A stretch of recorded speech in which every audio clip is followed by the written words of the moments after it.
In কুনতুম ফি রাইবিম মিম্মা নাযালনা আলা আবদিনা। আল্লাহ বললেন, যদি তোমরা সন্দেহ করো আমার বান্দা বিশ্বনবী মুহাম্মদ রাসূলুল্লাহ সাল্লাল্লাহু আলাইহি ওয়াসাল্লামের উপর অবতারিত এই কিতাব সম্পর্কে কোনো সন্দেহ যদি থেকে থাকে, ফাআতু বিসূরাতিন মিন মিসলিহি, এর মতো করে একটি সূরা বানায় নিয়ে এসো। সূরা কি পুরো কোরআন শরীফের একটাই? জোরে বলেন। কোরআনে কারীমের সবচেয়ে ছোট সূরার নাম কি? কয়টা আয়াত? 1 মিনিট লাগে না পড়তে। পারবেন আমার সাথে পড়তে? পড়েন। বিসমিল্লাহির রহমানির রহিম। ইন্না আ'তাইনাকাল কাউসার ফাসাল্লি লিরাব্বিকা ওয়ানহার ইন্না শানিআকা হুয়াল আবতার। 1 মিনিট লাগছে। আল্লাহ বললেন, এই ছোট সূরার মতো করে একটা সূরা বানায় নিয়ে আসো। আমি চ্যালেঞ্জ দিলাম, আই ক্যান চ্যালেঞ্জ। কে দিলেন? আল্লাহ পাকের এই চ্যালেঞ্জের মোকাবেলা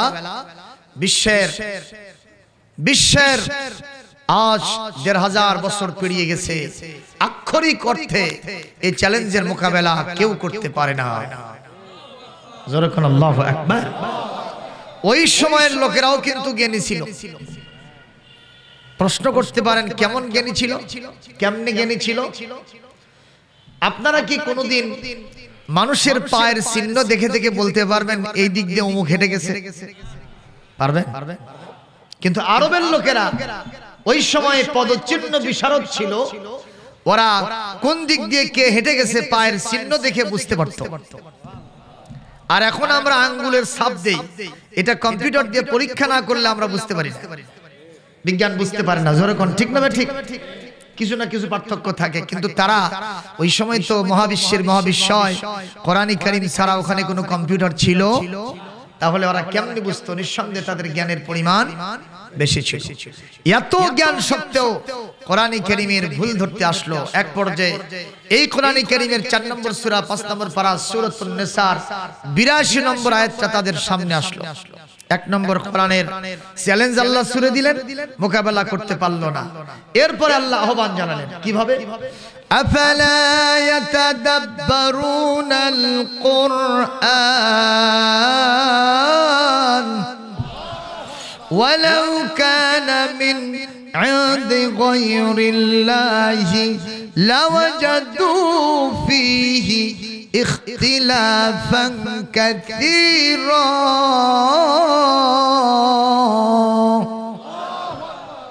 আল্লাহ পাক বলছেন, তারা কি আমার এই কোরআন নিয়ে গবেষণা করে না? তারা কি আমার কোরআন নিয়ে চুলচেরা থিসিস করে না? কম্বিং অপারেশন চালায় কোরআন থেকে কোনো ভুল কি বের করতে পারে না? ওরা তখন আশ্চর্যান্বিত হয়ে আশ্চর্যনিষ্ঠ হয়ে কোরআন গবেষণায় লিপ্ত হলো। আল্লাহ পাক বললেন, গবেষণা করে কি পাইলে তোমরা? আদ্যপান্ত বারবার গবেষণা করো। আমি আল্লাহ বললাম, এই কোরআন যদি আমি আল্লাহর পক্ষ থেকে ছাড়া অন্য কারো পক্ষ থেকে আসতো, এই কোরআনের টপ টু বটম অসংখ্য মতবিরোধ তোমরা দেখতে পেতে। কিন্তু এতক্ষণ গবেষণা চালায়া তোমাদের মন কি বলে তাড়াতাড়ি বলো। ওই সময়ের বড় বড় কবি সাহিত্যিক সাবা মুআল্লাকাতের যিনি একজন কবি ছিলেন, যার নাম লবিদ বিন রবিয়া, উনি বললেন, লাইসা হাদা মিন কালামিল বাশার, আমরা যেগুলো বানাই নিজেদের মস্তিষ্ক প্রসূত কবিত্ব, এটা সাহিত্য, কিন্তু কোরআনে কারীম কোন মানুষের বানানো কিতাব নয়। জোরে বলেন, আরো জোরে বলেন। সেই কিতাবই তো এখনো আছে। সেই কিতাব এখনো আছে না? জোরে বলেন। সেইটা এখনো আছে। এখন এই কিতাব যদি আমরা, আল্লাহর কসম, এটার প্রতি এখনো আমরা ডাউট করি, কোরআনে কারীমের চ্যালেঞ্জ এখনো আমাদের সামনে আছে না নাই? জোরে বলেন। ইরাকে হামলা করেছিল মার্কিন প্রেসিডেন্ট বুশ, তার সাথে যিনি ছিলেন সহযোগী হিসেবে ব্রিটেনের প্রধানমন্ত্রী টনি ব্লেয়ার। কথা বলছেন না যে এই টনি ব্লেয়ারের যে আপন সেবিকা নাম ছিল তার লরেন বুথ। মেয়েটা আলট্রা মডার্ন। মডার্ন এক জিনিস আর আলট্রা মডার্ন আরেকটা জিনিস। মডার্ন কারা? যারা সেজে গুজে মেয়েরা বের হয়, আবার পাতলা ফিনফিনা আটো সাটো পোশাক পরে। আর আলট্রা মডার্ন তো তারা যাদের শরীরে, যে সমস্ত মেয়েদের শরীরে শুধু বুকের ভিতরে একটা ব্রেশিয়ার আর নিচে একটা অন্তর্বাস, এইটা ছাড়া কিছু থাকে না, এরে বলা হয় আলট্রা মডার্ন। নাউজুবিল্লাহ। এরকম আমার দেশে আছে না নাই? কথা বলেন।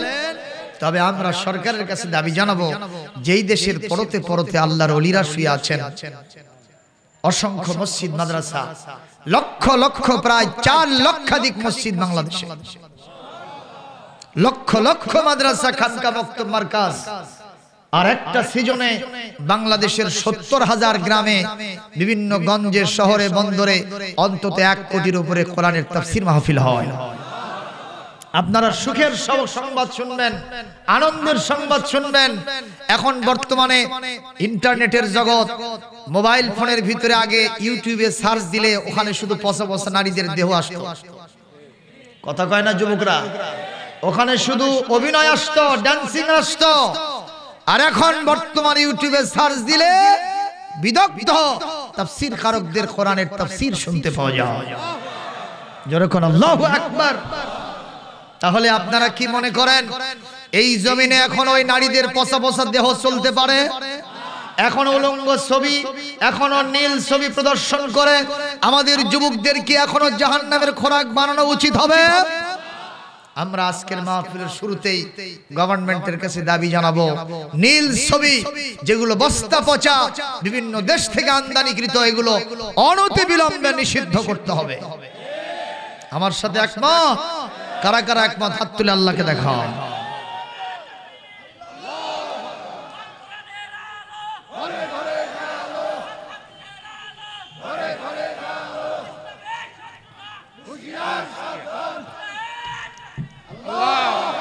আলহামদুলিল্লাহ। প্রিয় ভাই সকল, লরেন বুথ ইরান সফর করতে গেল। ইরান ইসলামিক প্রজাতন্ত্র একটি দেশ। ওখানে যাওয়ার পরে ইরানের সুশৃঙ্খলপূর্ণ পরিবেশ দেখে তার মনের ভিতরে কিউরিসিটি জাগলো, ইরানের এত সুন্দর পরিবেশ তৈরি হলো কেমনে? ওর মনের প্রশ্নের জবাব দিল একজন আলেমে দ্বীন। তিনি বললেন, আপনার প্রশ্নের জবাবে বলবো, ইরানের এই সুশীতল ছায়া, এত সুন্দর সুশৃঙ্খলপূর্ণ পরিবেশ, নাই কোনো ঝঞ্ঝা বিক্ষুব্ধ আবহাওয়া, এখানে আছে সব সময় শান্তির আবহাওয়া বার্তা। যেরকম মারহাবা। এটার পিছনে একটা কিতাবের, একটা সংবিধানের, একটা কনস্টিটিউশনের ভূমিকা আছে, যার নাম আওয়াজ দিয়ে মহব্বতের সাথে বলবেন কি? আর জোরে বলেন। এইটা বলার সাথে সাথে তার মনের ভিতরে আকর্ষণ জন্মিল, তাহলে তো এটা আমার পড়া দরকার। ও সর্বপ্রথম কোরআন কারীম পড়া শিখলো, অনুবাদ করা শিখলো। কোরআন কারীমের 30 পারার 1 পারা শেষ করতে না করতেই সে মুসলমান হয়ে গেছে। এখন বর্তমানে হেজাব পরে সে ব্রিটেনে চলে গেল। তার শেলি কি বলে, তার দুলো ভাই এবং তার বোনকে ডেকে নিয়ে বলল, জীবনে অনেক মজা বৈষয়িক জীবনে উপভোগ করেছো, কিন্তু আসল মজা আছে আল কোরআনে, এটা ধরে নাও, জীবনের সকল সুখ শান্তি পূর্ণ হয়ে যাবে। জোরে বলেন আলহামদুলিল্লাহ। সেই কিতাবের আলোচনা শুনতে আছি তো? আমরা শুনতে রাজি আছি তো? দেখি কারা কারা রাজি নাই, হাত তোলেন। একটু মজা দিলাম, মাইন্ড করি না। আলহামদুলিল্লাহ। আমি এতটুকুন দেরি করব না, দ্রুত গতিতে কোরআন কারীম থেকে আলোচনা শুরু করব। ইতিমধ্যেই recitation from the holy Quran, Quran কারীমের 4 নম্বর সূরা 5 নম্বর পারা সূরাতুন নিসার 58 এবং 59 এই দুটি আয়াত তেলাওয়াত করেছি। আল্লাহ রাব্বুল আলামিন এই দুইটি আয়াতের ভিতরে আজকের এই অডিয়েন্সকে, ইসলামী জালসা ওয়াজ মাহফিলে যারা বসে আছেন উপবিষ্ট জনতার উদ্দেশ্যে 3টি মেসেজ প্রদান করছেন। জোরে বলুন কয়টি? একটু হাত দেখালে আল্লাহ পাক খুশি হয়ে যাবেন। জোরে বলুন আজকের মেসেজ কয়টি? আরো জোরে সবাই বলেন, মহব্বতে মিছিল সহকারে হাত। এই যে আমরা মাঝে মধ্যে একটু মিছিল করে নিচ্ছি, এতে কিন্তু লস নাই, লাভ আছে। জজবা বেড়ে যায়, স্মৃতিপটে এটা অঙ্কিত হয়ে যায়। আমাদের গ্রাম বাংলায় অনেক গাছরা গাছ কাটে, দেখছেন না? একটা ডাল নামতেছে না, ওখানে রসা লাগায়া একজন বলতেছে এ মারো টান, আরো জোরে, সবাই মারো, জোরসে মারো। এই যে এটা কি কোরআন হাদিসে আছে? এই যে টান মারতেছে আর হিও বলতেছে, এর মাধ্যমে কি হচ্ছে বলেন তো? যারা টান দিচ্ছে সহযোগী হেল্পার, তাদের জজবায় একেবারে শক্তি বেড়ে যাচ্ছে। যেরকম ঠিক কিনা? তাই জন্য কোরআনের মাহফিলে মাঝে মাঝে তাকবীর দিবেন। যুবকরা রাজি আছো না? খাবারের মাঝখানে যদি সালাদ দেওয়া যায়, ওটা যেমন টেস্টফুল হয়, জিহ্বার ভিতরে স্বাদটা বেশি আসে, অনুরূপ ভাবে কোরআনের মঞ্চে, কোরআনের অডিয়েন্সে, কোরআনের মাহফিলে বসে আল্লাহর নামে তাকবীর দিলে শয়তান পালিয়ে যায়, দুনিয়া এবং আখিরাতের মধ্যে শ্রেষ্ঠ কাজ হয়। এই আওয়াজ যাদের কানে যাবে, ইমানের নিভৃ নিভু নিভু টিম টিম করা বাতি যদি তাদের কলিজায় থাকে, বিছানা ছেড়ে কোরআনের মঞ্চে আসতে বাধ্য হয়। তাহলে মাঝে মধ্যে দেওয়া যাবে তো? তাকবীর দেওয়ার নির্দেশ কার? রাব্বাকা ফাকাব্বির, সূরাতুল মুদ্দাসসির 3 নম্বর আয়াত। ওয়াকাব্বিরহু তাকবীরা, সূরা বনী ইসরাঈলের 111 নম্বর আয়াত। ওয়ালা যিকরুল্লাহি আকবার, এটি হচ্ছে কোরআনে কারীমের সূরা আনকাবুতের 45 নম্বর আয়াত। এবং কালিমাতুল্লাহি হিয়াল উলিয়া, আল্লাহর কালিমাই বুলন্দ হবে, শ্রেষ্ঠত্ব মহানত্ব ঘোষিত হবে আল্লাহর বাক্যের জোরে করে আল্লাহু আকবার। এটি কোরআনে কারীমের সূরাতুত তাওবার 45 নম্বর আয়াত। এই 4টি আয়াত সেটিং দিয়ে দলিল দিয়ে দিলাম, আল্লাহর নামে তাকবীর দিতে হবে। যদি কেউ বাধা সাজে, ওই বাধা আমরা মানব না, আল্লাহর কথা অনুযায়ী তাকবীর দিতেই থাকব। জোরে কোন ঠিক কি না? ভাইরা, প্রথম নম্বর মেসেজ সেটা হলো, আল্লাহ পাক বলছেন ইন্নাল্লাহা ইয়া'মুরুকুম আতুয়াদ্দুল আমানাতি ইলা আহলিহা। আল্লাহ পাক বলেন, নিশ্চয় আল্লাহ তোমাদেরকে নির্দেশ দিচ্ছেন, অর্ডার করছেন, তোমাদের উপরে দায়িত্ব দিয়ে দিচ্ছেন, চাপায় দিচ্ছেন। কি সেটা? আনতুয়াদ্দুল আমানাতি, যাবতীয় আমানত সমূহ, ইলা আহলিহা, যে প্রাপক তার হাতে তাড়াতাড়ি করে পৌঁছায় দাও। দায়িত্ব কে দিলেন? এই আমানতের ব্যাখ্যা আমি পরে আসব। 2 নম্বর, ওয়াইদা হাকামতুম বাইনান নাসি আও তাহকুমু বিল আদল, যখন তোমরা বিচার ফয়সালা করবা, বিচার ফয়সালায় তোমরা ন্যায় বিচার করবা, ন্যায় অনুসারে ইনসাফের সাথে, আদালতের সাথে ন্যায় বিচার কায়েম করবা। কার কথা? জোরে বলেন, কার কথা? আর 3 নম্বর, আল্লাহ পাক বলেন, ইয়া আইয়ুহাল্লাযীনা আমানু আতিউল্লাহা ওয়া আতিউর রাসূল।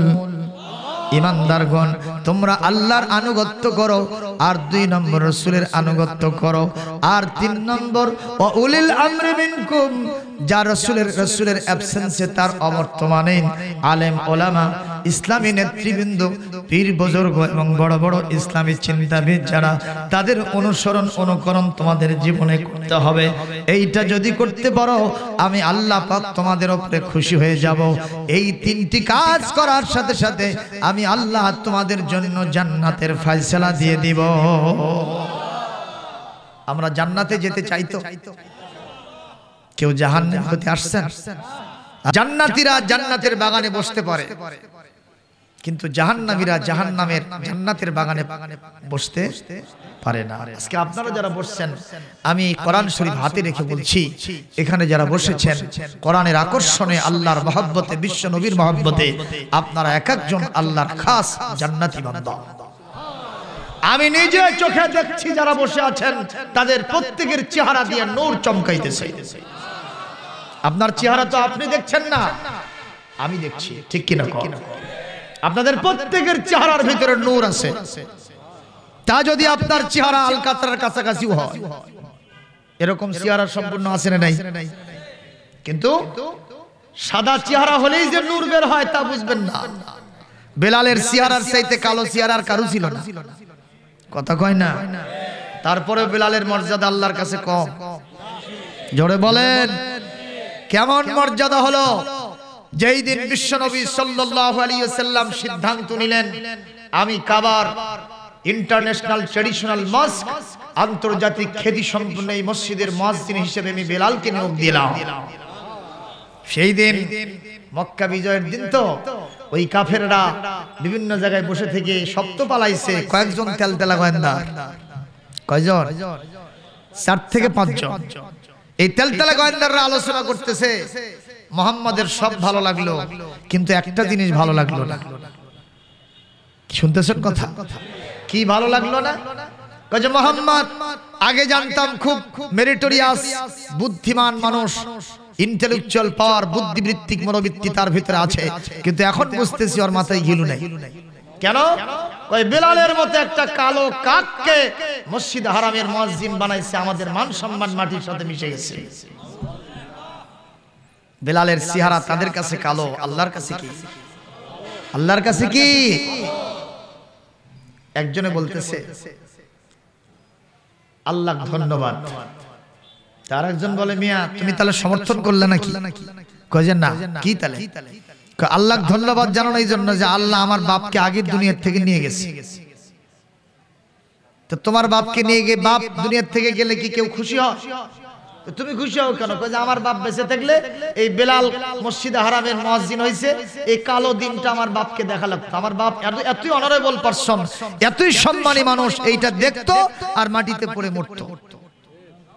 এই জন্য যে আগে নিয়ে গেছে, এই জন্য আল্লাহ ধন্যবাদ। এল্লো যায় না ধুলে, খাসলো যায় না বলে, যখন ঠিক কিনা। আবু জেহেল্লাও যেদিন বদরের যুদ্ধে সাইজ হয়েছিল, সেই দিন আল্লাহ রাসূল বললেন আবু জেহেলের এখনো জীবন যায় নাই, আবু জেহেলের কল্লা আমি কেটে নিতে চাই, কে পারো? ইবনে মাসউদ বললেন হুজুর আমি পারবো। সুবহানাল্লাহ। হুজুর বললেন এতদিন অনেক খাতির করছি, আজকে যখন আমি বিজয়ের এই চাবিকাঠি আমার হাতের মুষ্টিতে পেয়েছি, আর আবু জেহেলকে খাতির করা যাবে না, কে পারো তার কাল্লা করতে? ইবনে মাসউদ বললেন হুজুর আমি পারবো, আপনি দোয়া দেন। ইবনে মাসউদ যখন তার কাল্লা কাটতে গেল, আবু জেহেল তখন বলতেছে আমি শুকরিয়া জানাই আল্লাহ। কেন? কয় আমার কাল্লা কাটার জন্য কোনো নিচু বংশের মানুষ আসে নাই, উঁচু বংশের মানুষ আসছে, এতে আমার মর্যাদা বেড়ে গেছে। কি শয়তান চিন্তা করে! এতেই বোঝা যায় এল্লত যায় না ধুলে, খাসলত যায় না বলে। কথা বলেন ঠিক না বেঠি? সম্মানিত ভাইয়েরা, হারিস ইবনে হিশাম বলতেছে মুহাম্মদ সাল্লাল্লাহু আলাইহি ওয়াসাল্লাম এই কালো কাকটাকে মুয়াজ্জিন বানাইলো, আমাদের মান সম্মান মাটির সাথে মিশে দিল। এর থেকে খারাপ দিন আর হতে পারে না আমাদের জন্য। জাহাপনা আবু সুফিয়ান আপনি কিছু কন? আবু সুফিয়ান বলতেছে তোমরা যা মন্তব্য করেছো দ্যাটস এনাফ, এটাই যথেষ্ট, আমি কিছু বলতে টলতে চাই না। কেন? কয় অতীতে এই মুহাম্মদ সম্পর্কে যত মন্তব্য করছি, আলোতে হোক অন্ধকারে হোক, একাকিত্বে হোক লোকালয়ে হোক, আমি দেখেছি ওই আরশের মালিক কাবার মালিক কেমনে যে জানে মুহাম্মাদের কাছে ফাঁস করে দেয়। তা আজকে বিজয়ের দিনে এই কথা যদি মন্তব্য করি মুহাম্মাদের কাছে আবার ফাঁস করে দিবে, ওটা তো ফাঁস হবে না, আমার গলার ফাঁস হবে। তোমরা যা কইছো এটাই যথেষ্ট। বলেন তো আল্লাহ বোধহয় এই কথা জানেন নাই? কথা কয় না? আল্লাহ জানছেন কিনা কোথায় কে কিরকম মানের ষড়যন্ত্র করেছেন, কয়জন বসেছিলেন, সেখানে কিরকম মানে আলোচনা করেছেন, প্রত্যেকটি কথাকে আল্লাহ পাক রেকর্ড করে রেখেছেন। ঠিক কিনা কোন? এজন্য ইসলামের বিরুদ্ধে, কোরআনের বিরুদ্ধে কোনো ষড়যন্ত্র কেউ করবেন না। যদি কোনো ষড়যন্ত্র নয়, পরামর্শ যদি করতে চান কোরআনের পক্ষে করতে হবে, তাহলে লাভ না লস ইনশাআল্লাহ। বলেন সব একদিন আল্লাহর হাতে ধরা খাবো কিনা? আল্লাহর হাতে। আল্লাহ নিজে বলছে ইয়ামুদ্দুহুম ফি তুগয়ানিহিম ইয়ামাহুন, অবাধ্যতার ভিতরে আমি সবাইকে ছেড়ে দিয়েছি। বর্ষির যে মূল চাবিকাঠি এটা আমার হাতে আছে। যখন দেখবো কালাটা ঠিক মতো গিলেছো, টপ সুদ্দা ঠিক মতো ফুটে গেছে, ওই মুহূর্তে এমন টান মারবো 14 গোষ্ঠী পালায় পাবা না। সুবহানাল্লাহ। কোন কার হাতে আছে? তাকে ভয় করতে হবে। বলেন আমিন। আমার ভাইরা, আবু সুফিয়ানের এই মন্তব্য মহান আল্লাহ পাকের আরশে আজিমে পৌঁছে গেছে। আল্লাহ রাব্বুল আলামিন কোরআনে কারীমের 26 নম্বর পারা 49 নম্বর সূরা সূরাতুল হুজুরাত 10 নম্বর আয়াত 13 নম্বর আয়াতটা নাজিল করলেন। আল্লাহ পাক বলেন, ইয়া আইয়ুহান নাসু ইন্না খলাকনাকুম মিন যাকারিন ওয়া উনসা وجعلناكم شعوبا وقبائل لتعارفوا আল্লাহ রাব্বুল আলামিন বলেন, এই পৃথিবীতে তোমরা যারা মানুষ আমি দুইটি জাতিতে বিভক্ত করেছি। তোমাদের কেউ বা পুরুষ কেউ বা নারী, অথবা তোমাদেরকে নারী এবং পুরুষ থেকে সৃষ্টি করেছি। তোমাদের আদি পিতার নাম হলো আদম আলাইহিস সালাম আর মায়ের নাম হাওয়া আলাইহিস সালাম। এই দুইজন থেকে নিয়ে আসলাম, তোমাদেরকেও দুইটা জাতিতে বিভক্ত করলাম। তোমাদের বিভিন্ন বংশমর্যাদা, গোত্র উপগোত্র, দল উপদলে বিভক্ত করলাম। তোমাদের ভিতরে কেউ মণ্ডল, তোমাদের ভিতরে কেউ তালুকদার, তোমাদের ভিতরে কেউ সর্দার, কেউ পরামানিক। আছে না নাই? আমি আল্লাহ পাক বললাম, ওই তালুকদার বংশের মর্যাদা মণ্ডল বংশের উপরে এতটুকু নাই।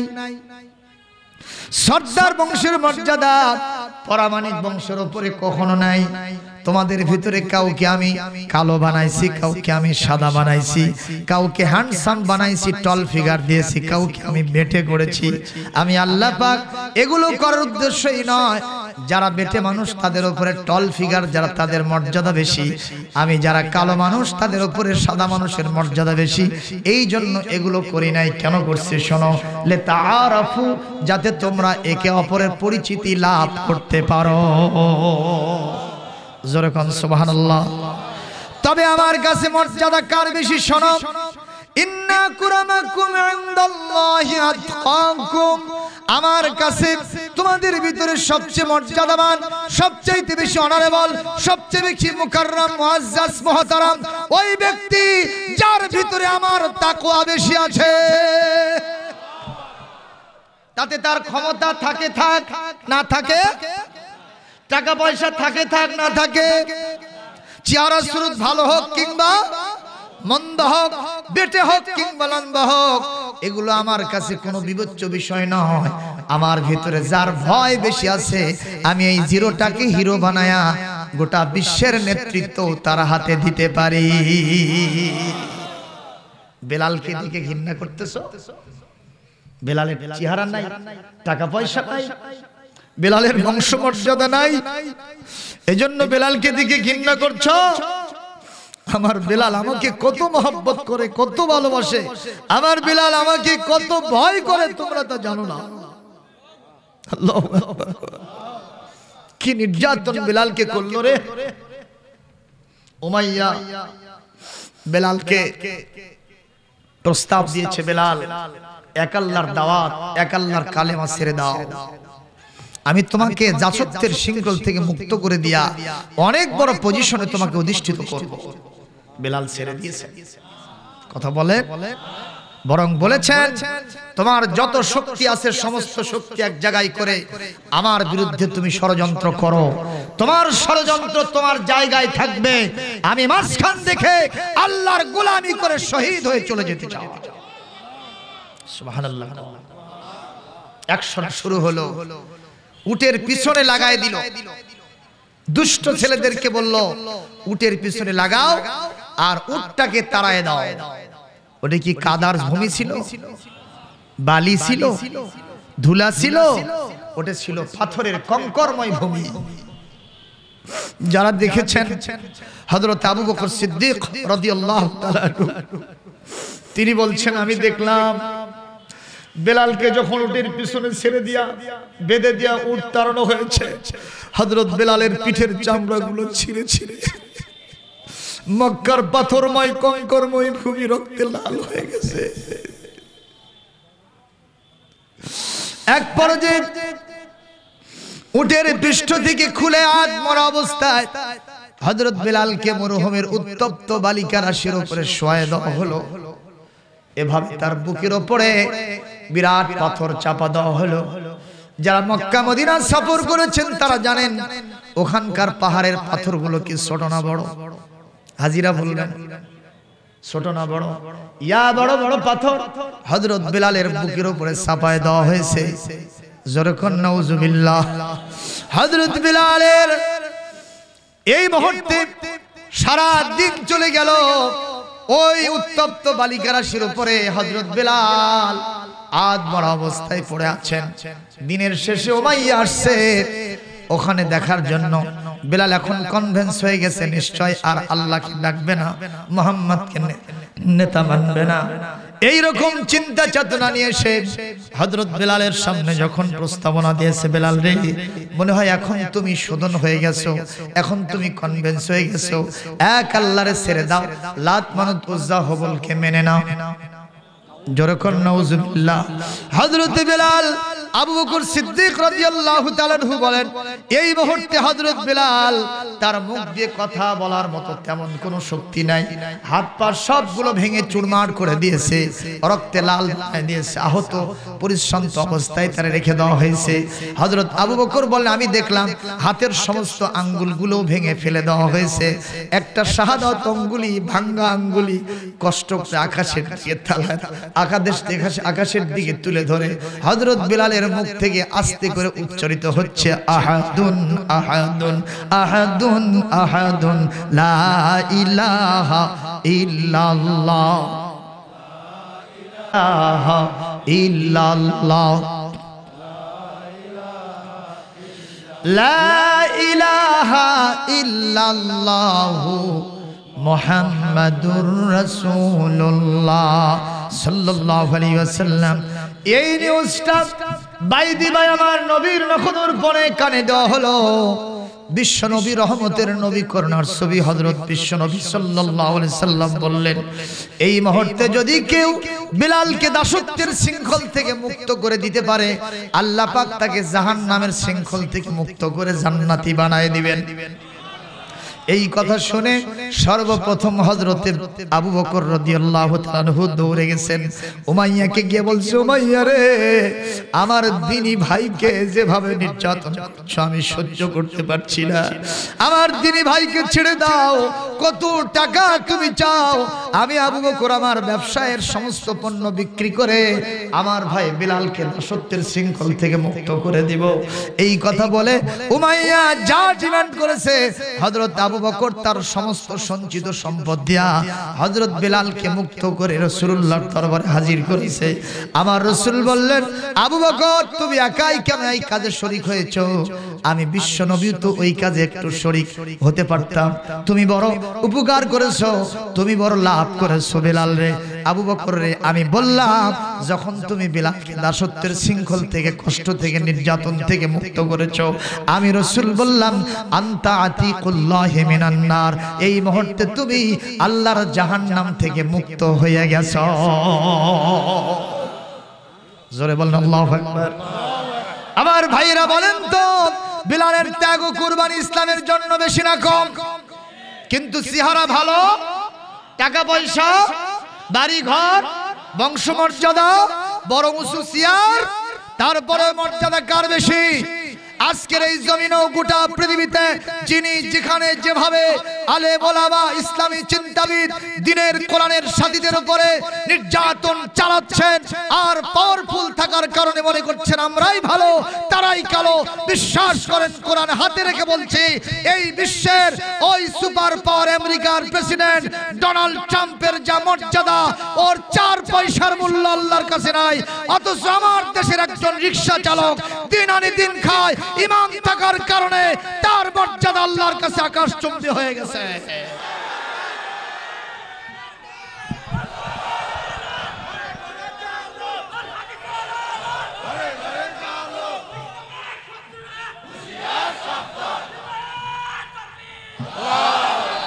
আমার ভাইরা কথা বলেন ঠিক কিনা? এজন্য মর্যাদা যদি আল্লাহর কাছে পান সেটাই তো আসল, ঠিক কিনা?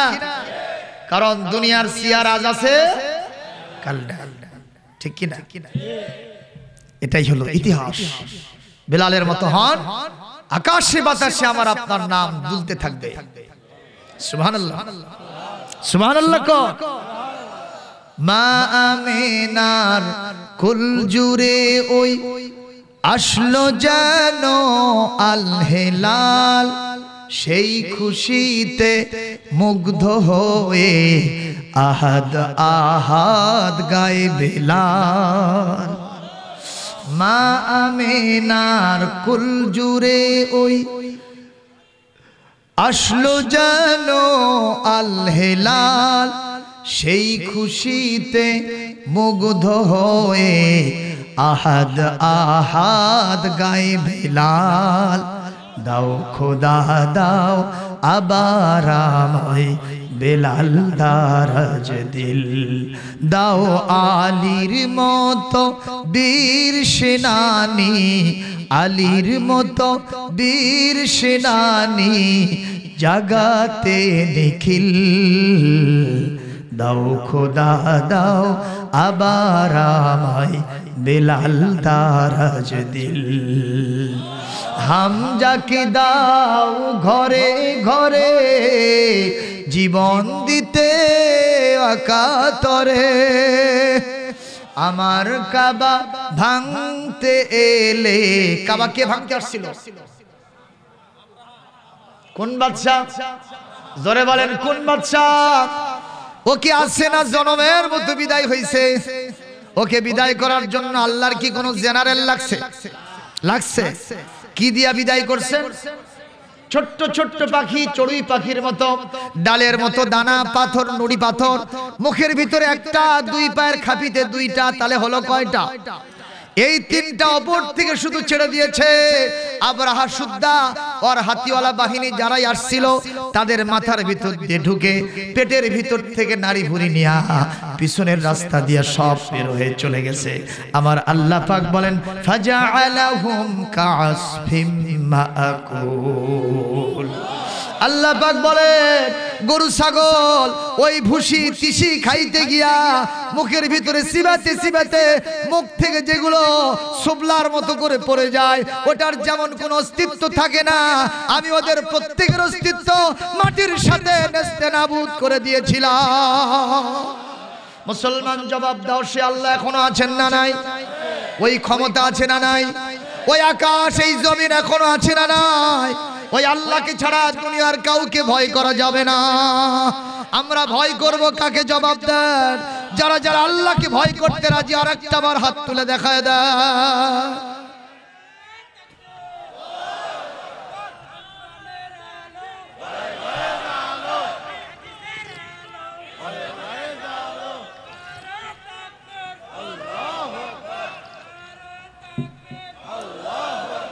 বাস আমার কাবা ভাঙতে এলে, আবার কাবা ভাঙতে এলে পাঠাও আবাবিল। দাও খোদা দাও আবার আমায় ওমার দারাজ দিল। জোরে বলেন মারহাবা, জোরে বলেন আমিন। চালাবো? পোলা কিন্তু রেডি। পাইলট ভাই কয়টা গরু আজকে? একটা গরু। খুব স্বাদ হয়েছে পোলা, কিন্তু আমি খাই নাই এখন। কেমনে জানলাম? ওই মসজিদ থেকে বসে থেকে আমি এদিকের সাউন্ড পাইছি। আপনাদের ভাঙা মন চাঙ্গা হবে। আজকের ওয়াজ আবখরা কিনা? ঠনঠনিয়া ঈদগাহ মাঠ কর্তৃপক্ষ তারা আবখরা কি ওয়াজ শুনায় না? আলহামদুলিল্লাহ। এই পাইলট ভাই সুদ্দা, আমাদের মতি ভাই, পলাশ ভাই এবং আজম ভাই সহ যারা আছেন তারা এক ঝাঁক তরুণ গত 15 দিন 1 মাস ধরে এই মাহফিলের জন্য নিরলস পরিশ্রম করছেন। তবে ব্যর্থতা তাদের এক জায়গায়, বলবো সেটা কোথায়? আন্তর্জাতিক খ্যাতি সম্পন্ন কোন বক্তাকে আমরা আনতে পারি। এতে আপনারা বেজার হয়েছেন তো? বেজার হয়েছে? আমরা সেই নামি দামি কোন বক্তা আনতে পারি নাই। এই ভাই পাগলা থেকে এক পাগলা ধরে নিয়ে এসে বসেছে। এরাও বড় পাগল। যাই হোক, তবে আমরা যদি পাগল হই আল্লাহর পাগল। সুবহানাল্লাহ। আমার নবীকেও লোকেরা পাগল বলেছে, কিন্তু নবী পাগল ছিল তো নাকি? কোরআনে কারীমের সূরাতুল হজ 14 নম্বর পারা 15 নম্বর সূরা সূরার নাম সূরাতুল হিজর। এখানে 6 নম্বর আয়াতে ওই কাফেররা কি বলল? ক্বালু ইয়া আইয়ুহাল্লাযী নুজ্জিলা আলাইহিয যিকরু ইন্নাকা লামাজনুন। ওহে তোমরা যারা, ওহে তুমি মুহাম্মদ সাল্লাল্লাহু আলাইহি ওয়াসাল্লাম যার উপরে জিকির নাজিল হইছে, নিঃসন্দেহে তুমি একজন পাগল। যার উপরে জিকির নাজিল হইছে তুমি একটা পাগল। তা জিকির নাজিল হওয়া মানে কি হুক হাজার জিকির? কথা বল না কেন? আমাদের দেশে হুক হাজার জিকির আছে না? জিকির করতে করতে আমাদের দেশের জিকির কিন্তু 3 প্রকার। জোরে কোন কয় প্রকার? জোরে বলেন কয় প্রকার? একটা জিকির দেখবেন পীর সাহেব হুজুর কাওয়ালি গাচ্ছে, ওখান থেকে দৌড়ে এসে পীর সাহেব ঠেসে ধরছে, ধরে কয় তুই খোদা, তুই খোদা, তুই খোদা। এরা মানুষ না শয়তান? শুধু তাই না, কাওয়ালি গাইতেছে, কি বলতেছে হুজুর সাহেব বোঝা নাই শোনা নাই, ওই মাঝখান থেকে লাফাচ্ছে, কি দেখছেন না? দেখেন। আর এক দল আছে ওই একেবারে ওই জিকির করতে করতে জাকির উঠছে গাছে, লঙ্গি নামছে নিচে, যাতে মাতাল তালে ঠিক। ওইখানে আছে আম গাছ, ওইখানে আছে নারিকেল গাছ, ওইখানে আছে কাঁঠাল গাছ। ওই আম গাছ, তার কাঁঠাল গাছ, নারিকেল গাছে ওঠে, পাশে বড়ই গাছ সেটাতে ওঠে না। কেন? কেন? ওখানে কাঁটা আছে। তুমি জাকের যত বড়ই হও, বিশ্বনবী বলেছেন হুফাতিল জান্নাতু বিল মাকারিহ, তুমি ওই নগদ নগদ জিকির করে পীর সাহেবের মন খুশি করে একটু মাতাল সেজে ইউটিউবে ছেড়ে দিয়া আল্লাহ ভক্ত আশিক সেজেছো, এইটাতে জান্নাত নয়। জান্নাত পেতে হলে জেল জুলুম জরিমানা সহ্য করতে হবে। যারা এগুলো করে, যারা কোরআন দেয় প্রাণ দেয়, কষ্ট সহ্য করে, তুমি তাদের বিপক্ষে কথা বলো আর ভণ্ডদের যে হকের দাবি করো, তোমার হক ওখানে থাকবে, জাহান্নাম ছাড়া উপায় থাকবে না। ঠিক কিনা বলে? এরকম জাকের আছে না? খবরদার, এটা জিকির। আল্লাহ রাব্বুল আলামিন কোরআনে কারীমে স্পষ্ট জিকিরের সংজ্ঞা দিয়েছেন। আলহামদুলিল্লাহ। কোন? সূরাতুল আরাফ। এটি কোরআনে কারীমের 7 নম্বর সূরা, 8 নম্বর 9 নম্বর পারা। এখানে আল্লাহ পাক 205 নম্বর আয়াতের ভিতরে বলেছেন ওয়াযকুর রাব্বাকা তাদাররুআন ওয়া খীফাতান দুনাল জাহরি মিনাল কওল। তুমি তোমার রবের নামে জিকির করবা না কেন? করো, কিন্তু সেটা কেমনে? তাদাররুআন ওয়া খীফাতান, ফি রিওয়ায়াতিন খুফিয়াতান, তুমি খুফিয়াতান গোপনে গোপনে, ভীতি বিস্মৃত বিনয় নম্রতা নিয়ে ভয় নিয়ে জিকির করো। কার? দুনাল জাহরা মিনাল কওল, উচ্চ বাচ্চ করে নয়, চিল্লা পাল্লা করে নয়, লাফালাফি ঝাপাঝাপি করে জিকির চলবে না। এখনো হক পীর সাহেবদের সিলসিলা গোটা বিশ্বে আছে না? ভারত থেকে, ফুরফুরা শরীফ থেকে যে হুজুররা আসেন, জীবনে কি আপনারা দেখছেন তাদের জিকিরে কি ওরকম লাফায় উঠছে? দেখেছেন? আপনারা নতুন ধারা সৃষ্টি করেছেন, আর আপনারা এই কারণে নিজেদেরকে হকের দাবি করছেন। আমরা বিশ্বাস করি না। আমাদের কাছে কোরআন আছে, হাদিস আছে। কে কোত্থেকে কোন পাগল এসে কি বলল সেইটা শুনে আমরা লাফাবো, এটা আমরা হতে পারি না। যারা অন্ধ তারা হতে পারে। কি কষ্ট পাইলেন সম্মানিত ভাইয়েরা আমার? তাহলে বিশ্ব নবীকেও পাগল বলা হয়েছে। আমার নবী পাগল ছিলেন? পাগল বলল কেন? এই জন্য নবী করিম সাল্লাল্লাহু আলাইহি সাল্লাম ওই সময়ের প্রচলিত সমাজ ব্যবস্থায় যা যা চলতো, নবী ওগুলোর বিরুদ্ধে চলতেন। এখন আমি মসজিদে বায়ানে বলেছি, এখনো যদি আপনি কোরআন ভিত্তিক জীবন যাপন করতে চান, এই সমাজ আপনাকে পাগল বলবে। বিশ্বাস করেন, কোরআন হাতে রেখে বলছি, অবশ্যই পাগল বলবে। যেমন আমি আপনাকে বলি, একটা কথার উদাহরণ দিব শুধু। প্রচলিত বিবাহের সিস্টেম আমাদের দেশে যেটা আছে, আমরা কমিউনিটি সেন্টার ভাড়া করে যে বিয়েগুলো পড়াই বা বিয়েগুলো দেই, এখানে যদি আপনি বিয়ের কার্ডে লিখে দেন যে আমার বিবাহের এই অনুষ্ঠানে নারীরা বেপর্দা করে বোরখা ছাড়া, শরঈ পর্দা ছাড়া আসতে পারবে না, যদি লিখে দেন, যাকে দাওয়াত দেবেন সে আপনাকে কি বলবে? কথা বলেন, কথা বলেন। শুধু তাই না, আপনি যদি লেখেন স্বামী স্ত্রী দুইজন একসাথে আসছে, কিন্তু স্বামী পুরুষদের কাতারে টেবিলে বসছে, স্ত্রীকে ওখানে বসতে দেওয়া হবে না, তার জন্য আলাদা প্যান্ডেল আছে, সেখানে বসে তাকে খাইতে হবে। বলেন আপনাকে কি বলবে? আপনার বিবাহের মজলিসে লোক বেশি আসবে, কম আসবে? কথা কোন ঠিক কিনা? অথচ বিবাহের মজলিসে আমরা যেটা চালাচ্ছি এটা ইসলাম পছন্দ করে না। এমন সাজা সাজে দেখে মনে হয় যে মনে হয় এরই বিয়ে হচ্ছে। কি আছে না নাই গো? প্রচলিত সমাজ ব্যবস্থার বিরুদ্ধে যদি চলতে যান আপনিও পাগল, তাতে কোনো সন্দেহ। সম্মানিত উপস্থিতি, তবে বিশ্ব নবীর জন্য আমরা তার সুন্নত অনুযায়ী চলতে গিয়া, কোরআন মাফিক চলতে গিয়া আমাদেরকে যদি শুধু পাগল না মহা পাগলও বলে, বিশ্বের 1 নম্বর পাগলও বলে, আমরা তাতেও রাজি আছি ইনশাআল্লাহ। ইনশাআল্লাহ। আমি এই মুহূর্তে কোরআন কারীম থেকে আলোচনা শুরু করছি।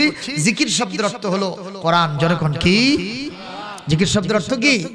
এখানে আল্লাহ পাকের সেই জিকির থেকে আমি আপনাদের সামনে এই মুহূর্তে কোরআন কারীম থেকে যে তেলাওয়াত দিয়েছি তার উপরে আলোচনা চলছে। নবী করিম সাল্লাল্লাহু আলাইহি ওয়াসাল্লাম যখন মক্কি জিন্দেগিতে ছিলেন, তার মনের ইরাদা ইচ্ছা হলো একদিন তিনি হযরত আলীকে বললেন, বাবা চলো তো আমার সাথে তোমরা যারা আছো সবাই মিলে আজকে আমরা একটু কাবা জিয়ারত করে আসি। কাবার ভিতরে ঢুকবো, খালি তওয়াফ করব, ঘুরবো তা না, আমরা কাবার ভিতরে আজকে ঢুকবো। মারহাবা। কাবার ভিতরে ঢোকার মজা আলাদা না? একরকমই আলাদা মজা আছে না? এই যে আমার ভাইজান কাউন্সিলর সাহেব কত বছর হলো তিনি হাজীদেরকে সেবা করতে নিয়ে যান, কিন্তু আজ পর্যন্ত মনে হয় ঢোকার সুযোগ হয়নি। যারা রাষ্ট্রপ্রধান, যারা ওই জাতীয় ইন্টারন্যাশনাল ব্যক্তিত্ব, তাদের জন্য এটা সম্ভব হয়, ঠিক কিনা কোন? তবে ওখানে যারা ঢুকেছে তারা কিন্তু ছোট মানুষ না, অনেক বড় মানুষ। আলহামদুলিল্লাহ, অনেক মানুষ এখানে ঢুকছে, কিন্তু তাদেরকে আজকে অনেক সময় বিপদে রাখা হয়েছে। সম্মানিত ভাইয়েরা, আমি বলতে চাই না কে তিনি, আল্লাহ ভালো জানেন, আপনারা ভবিষ্যতে জানতে পারবেন। সম্মানিত উপস্থিতি, আমি যেটা বলি, কাবা শরীফ তাওয়াফ করার কি গুরুত্ব আছে না নাই? কাবা শরীফ দেখার গুরুত্ব আছে না নাই? ছোট্ট হাদিস, যদি আপনারা কাবা শরীফ দেখতে চান আর যদি দেখতে পান, আল্লাহ পাক কিছু করবেন না, ওখানে নামাজও পড়বেন না, তওয়াফও করবেন না, শুধু দেখবেন, আল্লাহ 20টা রহমত দিয়ে আপনাকে ভরপুর করে দিবেন। কয়টা রহমত? বরকত, এটা নাজিল হবে 20টা। এরপরে আপনি সেখানে গেছেন নামাজ পড়তে, আল্লাহ পাক বলেন আপনাকে 40টা বরকত দেওয়া হবে প্রতি মুহূর্তে।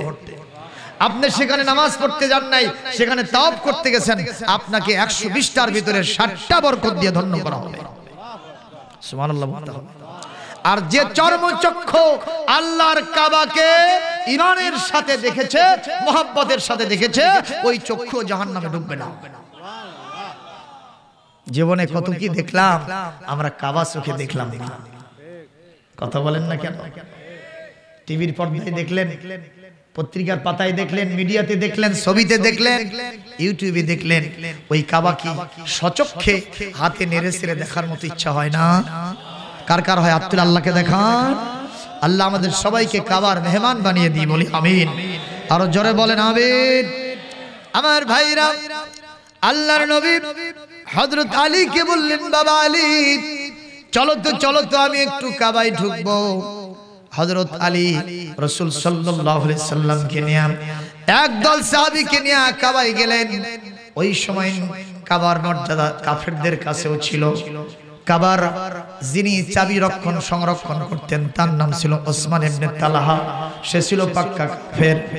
আর কাবার মেহমান যারা ওখানে হজ করতে যাবেন তাদের জন্য সেকায়া পানি পানের দায়িত্ব, জমজম কূপের পানি উঠায় খাওয়ানোর দায়িত্ব ছিল হুজুর সাল্লাল্লাহু আলাইহি সাল্লামের আপন চাচা হযরত আব্বাস আব্দুল মুত্তালিবের। যখন মারহাবা। শুধু তাই নয়, বিশ্বনবীর আপন চাচা হযরত আবু তালিবের দায়িত্ব ছিল কাবা শরীফ পরিষ্কার পরিচ্ছন্ন করা, হাজীদের জন্য আর অন্যান্য খেদমত উপহার দেওয়া। আল্লাহর নবী যখন কাবায় ঢুকতে যাবেন, নজর করে দেখলেন ইয়া বড় একটা তালা কাবার দরজায় ঢুলতেছে। হুজুর বললেন, বাবা আলী এই চাবিটা কার কাছে আছে? বলে ওসমান ইবনে তালহার হাতে। একটু ওসমান ইবনে তালহাকে ডেকে নিয়ে আসো, আমি তার হাত দিয়ে এটা খুলে নিব আর কাবায় ঢুকে আমার মনের আশা পূরণ করব। হযরত আলী রাদিয়াল্লাহু তাআলা আনহু ওসমান ইবনে তালহাকে ডেকে নিয়ে আসলেন। ওসমান ইবনে তালহা বিশ্বনবীকে কাবার ভিতরে ঢোকার পারমিশন দিতে নারাজ হয়ে গেল। ওসমান ইবনে তালহা বলছে আমরা নিজেরাই ঢুকবো, সোমবার আর বৃহস্পতিবার আমরা খুলে দেই, ঢোকা যাবে, কিন্তু তুমি অন্য দিন আসছো, আজকে এই কাবা তোমার জন্য খুলে দেওয়া হবে না, তুমি ঢুকতে পারবে না। মুসলমান জবাব দিবেন যেই বিশ্ব নবীর কদম চুমতে পারলে পৃথিবী ধন্য হয়। জোরে বলুন ঠিক কিনা? যার পরশে জাহান্নামী জান্নাতি হয়ে যায়, যার দুয়ার বদরতে আল্লাহ পাক একটা মানুষের জিরো থেকে হিরো অবস্থা বানায় দেন, যার আঙ্গুলের ইশারায় আসমানের চাঁদ দ্বিখণ্ডিত হয়ে দুইটা পাহাড়ের উপরে পড়ে যায়, সেই বিশ্ব নবীর জন্যই তো কাবা তৈরি। জোরে কোন ঠিক কিনা? সেই নবী কাবায় ঢুকতে চাচ্ছেন, অথচ তার জন্য পারমিশন দেওয়া হচ্ছে। এটা কি অধিকার চর্চা না অনধিকার চর্চা? কি চর্চা? যারা মানুষের অধিকারকে খর্ব করে তাদেরকে বলা হয় জালেম। কি বলা? জালেম কারে বলা হয়? ওয়াজউশ শাইয়্যি ফি গায়রি মুহাল্লিহি, যে জিনিস যেখানে রাখা দরকার ওই জিনিস ওই জায়গায় না রেখে অন্য জায়গায় রাখলে ওটা জুলুম হয়, আর এই জুলুম যিনি করেন তাকে বলা হয় জালেম। কথা বলছেন না? যিনি জুলুম করেন তাকে কি কয়? কথা বলেন কি কয়?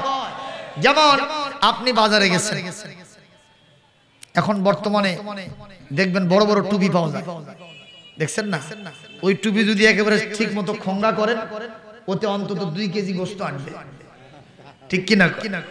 একজন চিন্তা করলো বাজারে আসছি, যে সুন্দর দেশি গরু জব হয়েছে, গ্রামও কম, 2 কেজি গোশত নেই, কিন্তু ব্যাগ তো আনিনি, কি করি? যাক, মাথায় যে টুপি দিছি এটা তো 3 তলা 4 তলা ওজন, ওই তালাটা একটু নিচের দিকে দিয়ে ওখানে গোশতটা ভরাই। আপনি টুপিটা মাথা থেকে খুলে গোশত ভরায় নিলেন টুপির ভিতরে, টুপির উপরে কি করলেন? কথা কয় না? টুপি থাকবে কোথা? আর আপনি দিচ্ছেন তার ভিতরে গোশত, তাহলে টুপির উপরে আপনি জুলুম করলেন, আপনি জালেম হয়ে গেলেন। আমরা চশমা রাখবো কোথায়? চোখে না? অনেকে দেখবেন মশান দেখে এরকম চশমা মাথার উপরে রাখে, কপালের উপরে রাখে কিনা?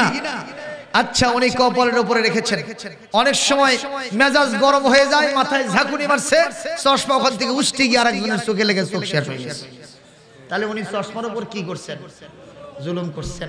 অনুরূপ ভাবে যার যে অধিকার, যার যে স্থান, ওই স্থান থেকে অন্য জায়গায় সরায় দিয়া, যার যে অধিকার, যে মর্যাদা, ওই মর্যাদা তারে না দিয়া অন্যজনকে দিলে হয় জুলুম করা। আর এই জুলুম যিনি করেন তাকে বলা হয় জালেম।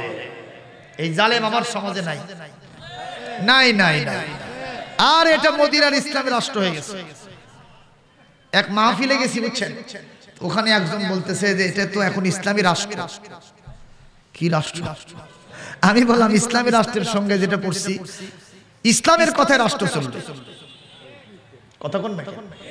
ইসলামের রাষ্ট্র হলে তার খাসিয়ত কি, বৈশিষ্ট্য কি? ইসলামের কথাই কে চলবে? রাষ্ট্র চলবে। আর মুসলিম রাষ্ট্র হলে রাষ্ট্রের কথায় মুসলমান চলবে। যেহেতু বেশি মুসলমান, এই জন্য মুসলিম রাষ্ট্র কওয়া হয়। বলেন আমাদের সমাজটা কি এখন ইসলামের কথা অনুযায়ী চলে? কথা কন। তখন আমার কাছে মনে হলো একটা কথা, এক লোক রোড অ্যাক্সিডেন্ট করে মারা গেছিল রাস্তার ভিতরে। মারা যায় না ভাই? মারা যায়। তো এখন লাশটা পোস্টমর্টেম করার পরে পুলিশের ইনভেস্টিগেশন যা করা দরকার, রিপোর্ট নিয়ে তালাই দিয়ে পেছায় বাড়ির দিকে লাশটা নিয়ে আসা হচ্ছিল। কথা কি শুনতেছেন আপনারা? গ্রামের লোকেরা সব রাস্তায় নামছে। একটা লোক অ্যাক্সিডেন্ট করে মারা গেল দুর্ঘটনায়, অন্তত লাশটাকে আমরা রিসিপশন করি, চলো। রাস্তার 2 পাশে লোকেরা দাঁড়ায় গেছে। এখন এক লোক জিজ্ঞেস করতেছে ভ্যানালাকে, এ ভ্যানালা, এ আব্দুল্লাহর কোথায় লাগছিল অ্যাক্সিডেন্টে? কয় লাগছিল মাথায় আর বুকে। মাথায় আর বুকে, এই 2টা জায়গা কি আসল না নকল? কথা কয় না। কি জায়গা এগুলা? আসল জায়গা। এই লোকটা বলতেছে আচ্ছা হাত পায়ের খবর কি? কয় না এগুলো ঠিক আছে। কয় যাক তাহলে বাঁচে গেছে। আপনারা কি মনে করেন এই লোকটা কি বাঁচে গেছে? জোরে বলতে হবে। এই লোক তো আগেই শেষ। লাগছে কোথায়? হেড অফিসে। জোরে কোন ঠিক কিনা? আসল জায়গায় লেখে ওই শেষ হয়ে গেছে, শুধুমাত্র হাত পা ঠিক আছে, এতে বলে ওই বাঁচে গেছে। তো আমার এই সমাজের ভিতরে যেখানে যেখানে এই কোরআন থাকা দরকার, ইসলাম থাকা দরকার, ওইগুলো এক জায়গাতেও ইসলাম নয়। শুধু মসজিদে একটু নামাজ, একটু রোজা আর একটু হাব্ব জুব্ব দিয়া একটু মুত্তাকির বেশ ধরে আমরা মহড়া দিচ্ছি, আসল জায়গায় ইসলাম শেষ হয়ে গেছে। কথা হাসান মিছা জোরে বলে। এখন যদি কেউ কয় যে না ইসলামের রাষ্ট্র হয়ে গেছে, তাহলে এই লোক আর ওই লোকের মধ্যে দেয়ার ইজ নো ডিফারেন্স, কোনো পার্থক্য নাই, এর মাথার তার ছিঁড়ে গেছে। ঠিক না বে ঠিক কোন? এই জন্য কোরআনে কারীমের জায়গা আছে, আমরা আমাদের জায়গায় আছি না। দুইটাকে একাকার করতে হবে। দাবি কার দাবি? আল্লাহ নিজে বলেছেন। আজকে আমি ইশার সালাতে তেলাওয়াত করেছি সূরা হিজরের এখানে 90 নম্বর আয়াত। আল্লাহ পাক কি বলছেন শুনেন। আল্লাযীনা জাআলুল কুরআনা ঈদীন ফাওয়ারাব্বিকা লানাসআলান্নাহুম আজমাঈন আম্মা কানু ইয়ামালুন। আমার আল্লাহ পাক বলেন, এই পৃথিবীতে যে মানুষগুলি আমার কোরআনকে খণ্ড খণ্ড করছে, আমি কোরআনটার সমাজটাকে একাকার করতে চাই। কে চায়? জোরে বলেন। আমি কোরআনটাকে আর রাষ্ট্রটাকে, আমি কোরআনকে আর আমার আদালত ভবনকে, গণভবন, বঙ্গভবনকে, সংসদ ভবনকে সব কিছু আমি কোরআন দিয়ে একাকার করতে চাই। কিন্তু এটা না করে আমার কোরআনকে যারা খণ্ড খণ্ড করেছে, আমার কোরআন দিয়ে নামাজ পড়ে, আমার কোরআন দিয়ে রোজা করে, আমার কোরআন দিয়ে হজ করে, আমার কোরআন দিয়ে মাঝে মাঝে একটু যাকাতের মহড়া দেয়, এক আইওয়াস হিসেবে জনপ্রিয়তা অর্জনের জন্য, মানুষের ভোট ম্যান্ডেট পাওয়ার জন্য মাঝে মধ্যে আমার রাস্তায় একটু যাকাত দেওয়ার ভান করে। এই লোকগুলি যেই আইন দিয়ে নামাজ রোজা হজ যাকাত করলো, এই লোকগুলি কোরআনের আইন দিয়ে চুরির বিচার করে না, জেনার বিচার করে না, হত্যার বিচার করে না, ডাকাতির বিচার করে না। জোরে বলেন করে কি? জোরে বলেন করে কি? আল্লাহ বলেন, এই কোরআনকে যারা খণ্ড বিখণ্ড করেছো, আমি কাল কিয়ামতে তাদেরকে রিমান্ডে নিয়ে আমি জিজ্ঞাসাবাদ করব, আমার কোরআনের সাথে সর্বনাশ আচরণ কেন করলা? জোরে বলেন ঠিক কিনা? আপনি আজকেই বাড়িতে গিয়া সূরাতুল হিজরের শেষ পৃষ্ঠা থেকে এই আয়াতগুলো পড়তে থাকবেন, দেখবেন আমার কথার সত্যতা পাবেন। কথা কন না কেন? সম্মানিত উপস্থিতি, এখন আমি তো গোলমাল বাজাই দিলাম, ঠিক না? আপনারা কবেন হুজুর আমাদের সবাইকে তাহলে জাহান্নামী বানাই দিলেন। বাঁচার উপায় কি না করলে আপনাকে বাঁচাবো না, মঞ্চ থেকে নামতে দেব। কি শুনুন ভাই, ঠিক না? সম্মানিত ভাইরা খেয়াল করেন, এখন বাঁচার উপায় বলে দিচ্ছি। সেটা কি? কোরআন কারীমের 21 নম্বর পারা এবং এটি 29 নম্বর সূরা। সূরার নাম হলো সূরাতুল আনকাবুত, আয়াত নম্বর 69, শেষ আয়াত। আল্লাহ বলছেন বাঁচার উপায় কি। কথাগুলো শুনতেছেন তো ভাই? বুঝতেছেন? আল্লাহ বলেন, আল্লাযীনা জাহাদু ফিনা লানাহদিয়ান্নাহুম সুবুলানা। যারা আমার কোরআন আর সমাজটাকে একাকার করার জন্য চেষ্টা চালায়, পরিশ্রম করে, মুজাহাদা করে, আমি আল্লাহ পাক বললাম আমি তাদেরকে মঞ্জিলে পৌঁছায় দেব। যত বিপদ মুসিবত হোক, যত প্রকারের সমস্যা থাক, সমস্ত সমস্যা থেকে তারে বাঁচায়া আমি আল্লাহ জান্নাতে পৌঁছায় দিব। তাহলে চেষ্টা করার কোনো বিকল্প নাই। আমরা আগের থেকে জানি জিহাদ কথাটা এখন পৌঁছে গেছে। খবরদার কথা বলবেন না। জিহাদের আয়াত দিয়ে কোরআনের 1/3 ভরা। জিহাদ যদি বাদ দেন, কোরআনে কারীম বাদ দিতে হবে। কথা বলেন।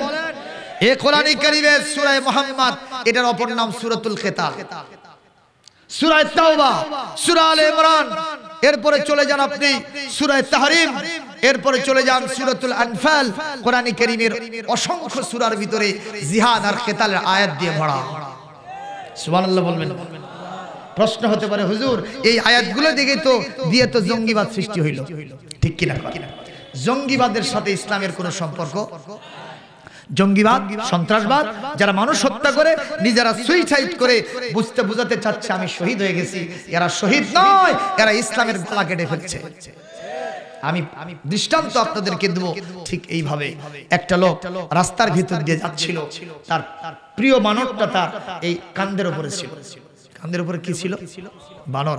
এখন চৈত্র মাস ছিল তো, আকাশ থেকে তীর্যক এই সূর্যের আলো খরতাপ তার চেহারার উপরে পড়তেছে। এই মুহূর্তে তার অবস্থা অত্যন্ত খারাপ। খুবই খারাপ। একটা ছায়াদার বৃক্ষ চায়, কিছুক্ষণ পর একটা বট বৃক্ষ পেয়ে গেছে, আলহামদুলিল্লাহ। বট বৃক্ষ তো ছায়াদার বৃক্ষ না ভাইজান? এর গাছের যত বড় ফল তার সে আমের ফল, বটের ফল, কি বলে ওই যে তালবেল, এগুলো পেয়ারার ফল ছোট না বড়? ওগুলো যেরকম মানের গাছ, ফলও ঠিক ওই রকম মানের। কিন্তু বট গাছ যত বড়, ফলটা তত বড় না। আল্লাহ পাকের এর ভিতরে একটা কিন্তু আছে না নাই? জোরে বলেন আছে না নাই? আল্লাহ পাক বলতেছেন উদ্দেশ্য হলো এটা ছায়াদার বৃক্ষ, লোকেরা অনেক সময় এর নিচে রেস্ট করবে, এই জন্য আমি আল্লাহ তাআলা তার ফলটা ছোট করে দিয়েছি। একটা ফল যদি সটকে এসে লাগেও কোনো ক্ষতি হবে না। কিন্তু যদি নারকেল পড়ে, খবর আছে না নাই? বেয়াল পড়লে, তাল পড়লে, নারে মাথা যদি হয়, তারও খবর কম না বেশি? তো সম্মানিত উপস্থিতি, আল্লাহ পাক এই কায়দায় তার গোটা বিশ্ব ব্রহ্মাণ্ডের ভিতরে কোনো ত্রুটি বিচ্যুতি রাখেন নাই, অসঙ্গতি রাখেন নাই। দুনিয়াটা দেখলে কত সুন্দর লাগে, সব সাজানো। আমার কাছে মনে হয় দুনিয়াটা একটা খাবারের থালা, পুকুরে মাছ, উপরে শাকসবজি, উপরে গোশত, কথা কয় না? কি খাবেন শুধু হাত দেবেন আর সব পেয়ে যাবেন। তাই বলে আবার অন্যের পুকুরের মাছ মারতে যায় না। আপনি যদি পুকুর না থাকে, আল্লাহ টাকা দিয়েছে, সেটা দিয়ে কিনে খাবেন, আলহামদুলিল্লাহ। সম্মানিত ভাইরা, এত সুন্দর দেখলে কি মনে হয় না আমাদের আল্লাহ কত সুন্দর? আপনি একটা পাতা হাতে নেবেন, একটা পাতা, এই গাছের একটা পাতা নেবেন, নিয়ে পাতাটা আদ্যপান্ত গবেষণা করে দেখবেন এর ভিতরে কত কারুকার্য সৃষ্টি করেছেন আল্লাহ। এটা প্রজাপতি হাতে নেবেন, প্রজাপতির শরীরে তার পাখাতে কত রকমের রং, কত রকমের ডিজাইন কে করেছেন বলে? এর মূল ডিজাইনার কে? এগুলো দেখলে মনে হয় সে কোন কারিগর যিনি এত সুন্দর জিনিসগুলো সৃষ্টি করলেন। কবিও বলছেন দুনিয়া সুন্দর, মানুষ সুন্দর, আসমান সুন্দর, জমিন সুন্দর, সুন্দরে সুন্দরে পাল্লা, জানি না কত সুন্দর তুমি আল্লাহ, জানি না কত সুন্দর তুমি আল্লাহ। ঝর্ণা ছুটে চলে একে বেঁকে, পৃথিবীর পটে কত ছবি এঁকে, নদীর ওই কলতানে সাগরের গর্জনে, নদীর ওই কলতানে সাগরের গর্জনে, ঢেউয়ে ঢেউয়ে দেয় পাল্লা, জানি না কত সুন্দর তুমি আল্লাহ, জানি না কত সুন্দর তুমি আল্লাহ। জোরে বলে ওই গভীর সমুদ্র থেকে, নদী থেকে একজন সুন্দরী রূপবতী মহিলা কলসি নিয়া বালুকময় পন্তর পেরিয়ে, কিলোর পর কিলো পেরিয়ে এক কলস পানি নিতে গেছে। ওই নদী থেকে এক কলস পানি নিয়ে আস্তে করে তার কোমরের ভিতরে নিয়ে যখন রওনা করে, 80 বছরের উপরে বয়স এক বুড়ার সাথে দেখা। ওই বুড়া মহিলার সম্পর্কে দাদার মতোই হবে, কথা কয় না? এই বুড়া এই মহিলার দিকে অপলক নত্রে চেয়ে আছে। একবার যখন চাইছে আর কোনোদিন চোখ ফিরায় না, কোনো দিকে চোখ ফিরায় না। এই না দেখে এই সুন্দরী রূপবতী মহিলাটা ভয়ে কাতুকুতু হয়ে গেছে, লজ্জা শরমে তার মাথা হিট হয়ে গেছে, মাথাটা নিচু হয়ে গেছে। এক পর্যায়ে এই মহিলা বলতেছে, আপনি আমার দাদার বয়সে হবেন, এই বয়সে কি আমার চেহারা দেখে আপনার ভেতরে ভীমরতি জাগলো, প্রেম বাঁধলো কিনা? কেন আপনি আমার দিকে চেয়ে আছেন? আপনার কোরআনের বিধান অনুযায়ী অকুল্লিল মুমিনিনা ইয়াগুদ্দু মিন আবসারিহিম ওয়া ইয়াহফাযু ফুরুজাহুম যালিকা আযকা লাহুম ইন্নাল্লাহা খাবীরুম বিমা ইয়াসনাউন। কোরআন কারীমের 18 নম্বর পারা 24 নম্বর সূরা সূরাতুন নূরের 29 নম্বর আয়াত আল্লাহ পাক বলেন, নবী হ্যাঁ এই পৃথিবীর পুরুষদেরকে বলে দেন, ইমানদার পুরুষদেরকে বলে দেন, খবরদার খবরদার, তারা যেন পরনারীর কোনো সৌন্দর্যের দিকে কখনো তাকায় না থাকে, কারণ এইটা তাদের জন্য সবচেয়ে বড় পবিত্রতার পরিচায়ক। কোনো উম্মত যদি, কোনো আমার ইমানদার বান্দা যদি কোনো পরনারীর দিকে না তাকায়, তার চক্ষুটা নিম্নগামী করে, আমি বিশ্ব নবী বললাম ইয়াজিদু হালাওয়াতাল ঈমানে ফি কলবিহি, তার অন্তরের মধ্যে ওই মুহূর্তে ঈমানের স্বাদ পাইতে থাকবে। আপনি আজকে এই হাদিসটা যে শুনলেন, আগামী কালকে এবং আজকে আপনি এটা ইমপ্লিমেন্ট করবেন। কোরআন হাদিসের কথা মানার সাথে সাথে আপনি সুফল পাবেন। আমি বিশ্বাস আল্লাহর কসম দিয়ে বলছি, কোরআন শরীফ হাতে রেখে বলছি, আজকে আপনি আমল করবেন।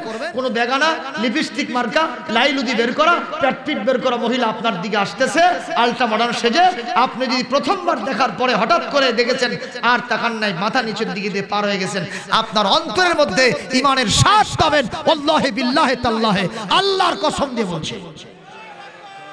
আজকের এই ওয়াজ আমি যুবকদের জন্য বলতে চাই, কারণ তাকানোর বয়স আর নাই।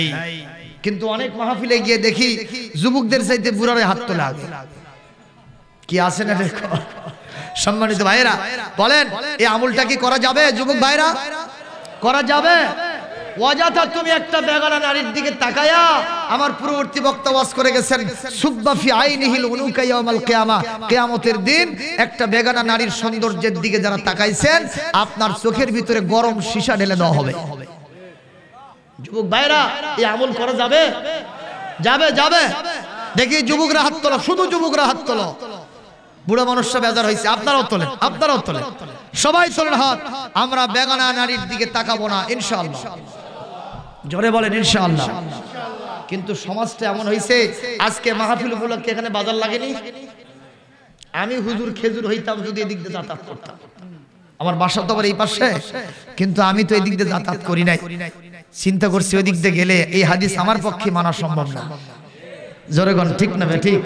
এই জন্য আমি আপনাদেরকে বলবো, ইসলামী রাষ্ট্র প্রতিষ্ঠা হওয়া ছাড়া, কোরআনে কারীমের বিধান সমাজে প্রতিষ্ঠা হওয়া ছাড়া, কোরআনে কারীমের গভর্নমেন্ট হওয়া ছাড়া আল্লাহর বিধান পঙ্খানুপঙ্খ 16 ভাগ 16 আনা মারা যাবে না।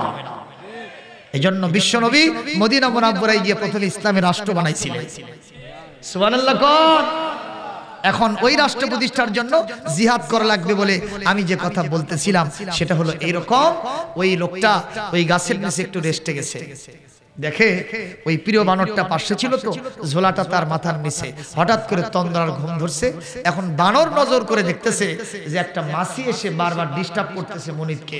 মাছি মশাইগুলো ঘুমের শত্রু না? এখন বানর প্রভুভক্ত তো চিন্তা করলে এতক্ষণ রাস্তা বয়ে নিয়ে আসলো, এই মাছিটা আমার খেদানো দরকার। আস্তে করে মাছি খেদায় দিছে। মাছির ধর্ম কি একবার যায় আর আসে?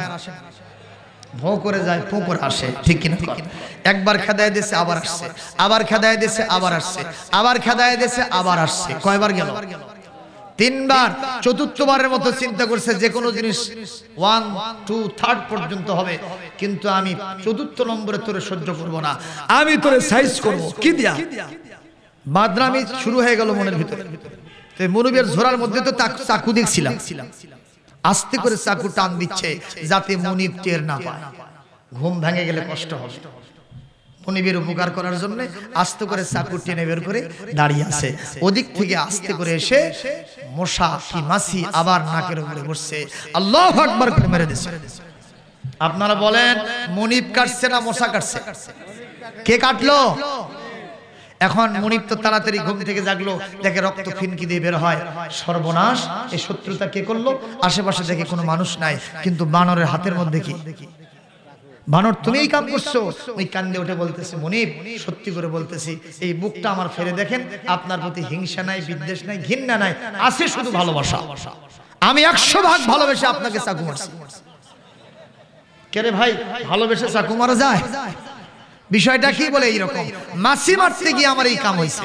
আপনারা বলেন যে পদ্ধতিতে মাছি মারা যায়, বানরের মনের উদ্দেশ্য সৎ হলেও ওই পদ্ধতি অবলম্বন না করার কারণে লাভের চাইতে ক্ষতি হয়ে গেল। জোরে বলুন ঠিক না বেঠিক? আমার এই দেশে যারা ইসলাম প্রতিষ্ঠার জন্য অস্ত্র নিজেদের হাতে তুলে নিয়ে বোমাবাজি করে দেশের ভিতরে একটা হাঙ্গামা পরিবেশ তৈরি করে ইসলাম প্রতিষ্ঠার শব্দ দেখেছিল, তারা ওই বানরের মতোই ইসলামের গলায় ছুরি চালায়েছে। জোরে বলুন ঠিক কিনা? ওদের কারণে ইসলামের সুনাম নষ্ট হয়েছে। আলেম ওলামা পীর বুজুর্গ মসজিদের ইমাম মুয়াজ্জিন হুজুরেরা যেখানেই যায় তাদেরকে সন্দেহের চোখে দেখা হয়। ওই শয়তানদের কারণে জঙ্গিবাদের আস্তানা বাংলার জমিনে হবে না। ঠিক কি না? আমরা ইসলামের প্রকৃত জিহাদ যেটা বিশ্বনবী সাল্লাল্লাহু আলাইহি ওয়াসাল্লাম করে গিয়েছেন, সেই জিহাদের চেতনা আমরা আমাদের কলিজায় লালন করব, কিন্তু জঙ্গিবাদ অবলম্বন করব। সম্মানিত ভাইরা, মাসিক ধর্মটা নিয়ে একটু কথা বলতে চাই। আমাদের কিছু মুসলমান আছে, তারা মাসি মাক্কা আছে না, এরা পায়খানাতেও বসে, বিরিয়ানিতেও বসে। বুঝেন নাই? কোরআনের মাহফিল আগা কাতারে, যাত্রার প্যান্ডেলে আগা কাতারে। বগুড়াই নাই এই লোক নাই না আছে। এটা আগামীকাল যদি আলতাপন্নাসে খেলার মাঠে আমাদের মমতাজ ম্যাডাম আসে, দেখবেন না কি হয়। কথা কয় না? অনেকে সেখানে দেখবেন নিজেকে অন্যরূপ সাজায়া ওখানে গিয়ে বসে যাবে। এই রকম মাসি মার্কা মুসলমান আল্লাহ পছন্দ। উদখুলু ফিস সিলমি কাফা, ইসলামের মধ্যে যদি ঢুকতে চাও এক ধারে হয়ে পুরোপুরি ঢোকো, কিছু মানবা কিছু মানবা না। এ হলো দোদেল বান্দা কলমসর, এর শাস্তি সবচেয়ে বেশি হবে। কে বলেছেন? ইন্নাল মুনাফিকিনা হুমুল কাফিরুন, মুনাফিকরাই হলো কাফের। আর ইন্নাল মুনাফিকিনা ফিদ দারকিল আসফালি মিনান নার, জাহান্নামের নিম্ন স্তরে তাদের জায়গা হবে। নাউজুবিল্লাহ। সম্মানিত ভাইরা, কষ্ট হচ্ছে? আল্লাহর নবী কাবায় ঢুকতে গেছেন, মনে আছে না নাই?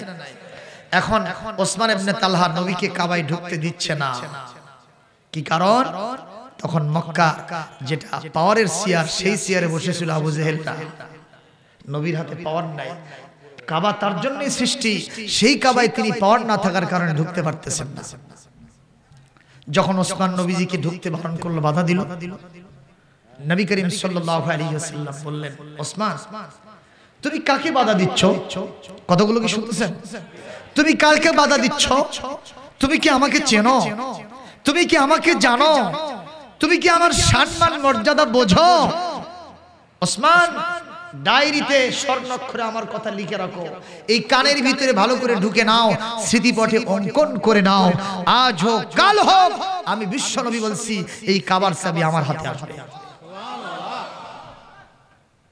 আসবে কি না? লোকেরা নবীকে কাঙ্গাল বলে, আর কাঙ্গালের কথা কাশি হলেও ফলে। সুবহানাল্লাহ, সুবহানাল্লাহ। আমার ভাইরা, এই কথা বলার সাথে সাথে ওসমানের ভিতরে থরথরি কাঁপ শুরু হয়ে গেছে। ওসমান বলতেছে, আমি আপনাকে বিশ্বাস করি না, আপনাকে মানি না, কিন্তু আপনি যেটা বলেন সেটা যে বাস্তবায়িত হয় তাতে আমি কোনো সন্দেহ করি না। অচিরেই ইন্নাকা সাতাগলিবু আলা হাদিহিল কওম, অচিরেই আপনি মক্কাবাসীর উপরে নেতৃত্ব কর্তৃত্ব লাভ করবেন। আমি বুঝতে পারছি সেই দিন কাফেরেরা, এখানে যারা কুরাইশরা আছে সবাই আপনার পদানত হয়ে যাবে। আমার নবীজি বললেন, কোনো আশঙ্কা করো না, কোনো ভয় পেও না। ওই দিন যদি আমি ক্ষমতা প্রাপ্ত হয়, যার যা আমানত আমার কাছে থাকবে, আমি বিশ্বনবী সব আমানত পাই পাই করে পৌঁছায় দিব।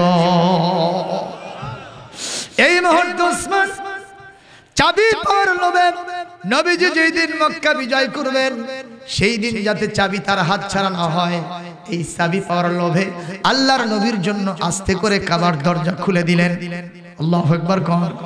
আল্লাহর নবী সাহাবা আজমাইনদেরকে নিয়ে কাবার ভিতরে ঢুকছেন, এক বুক ভরা আশা নিয়ে।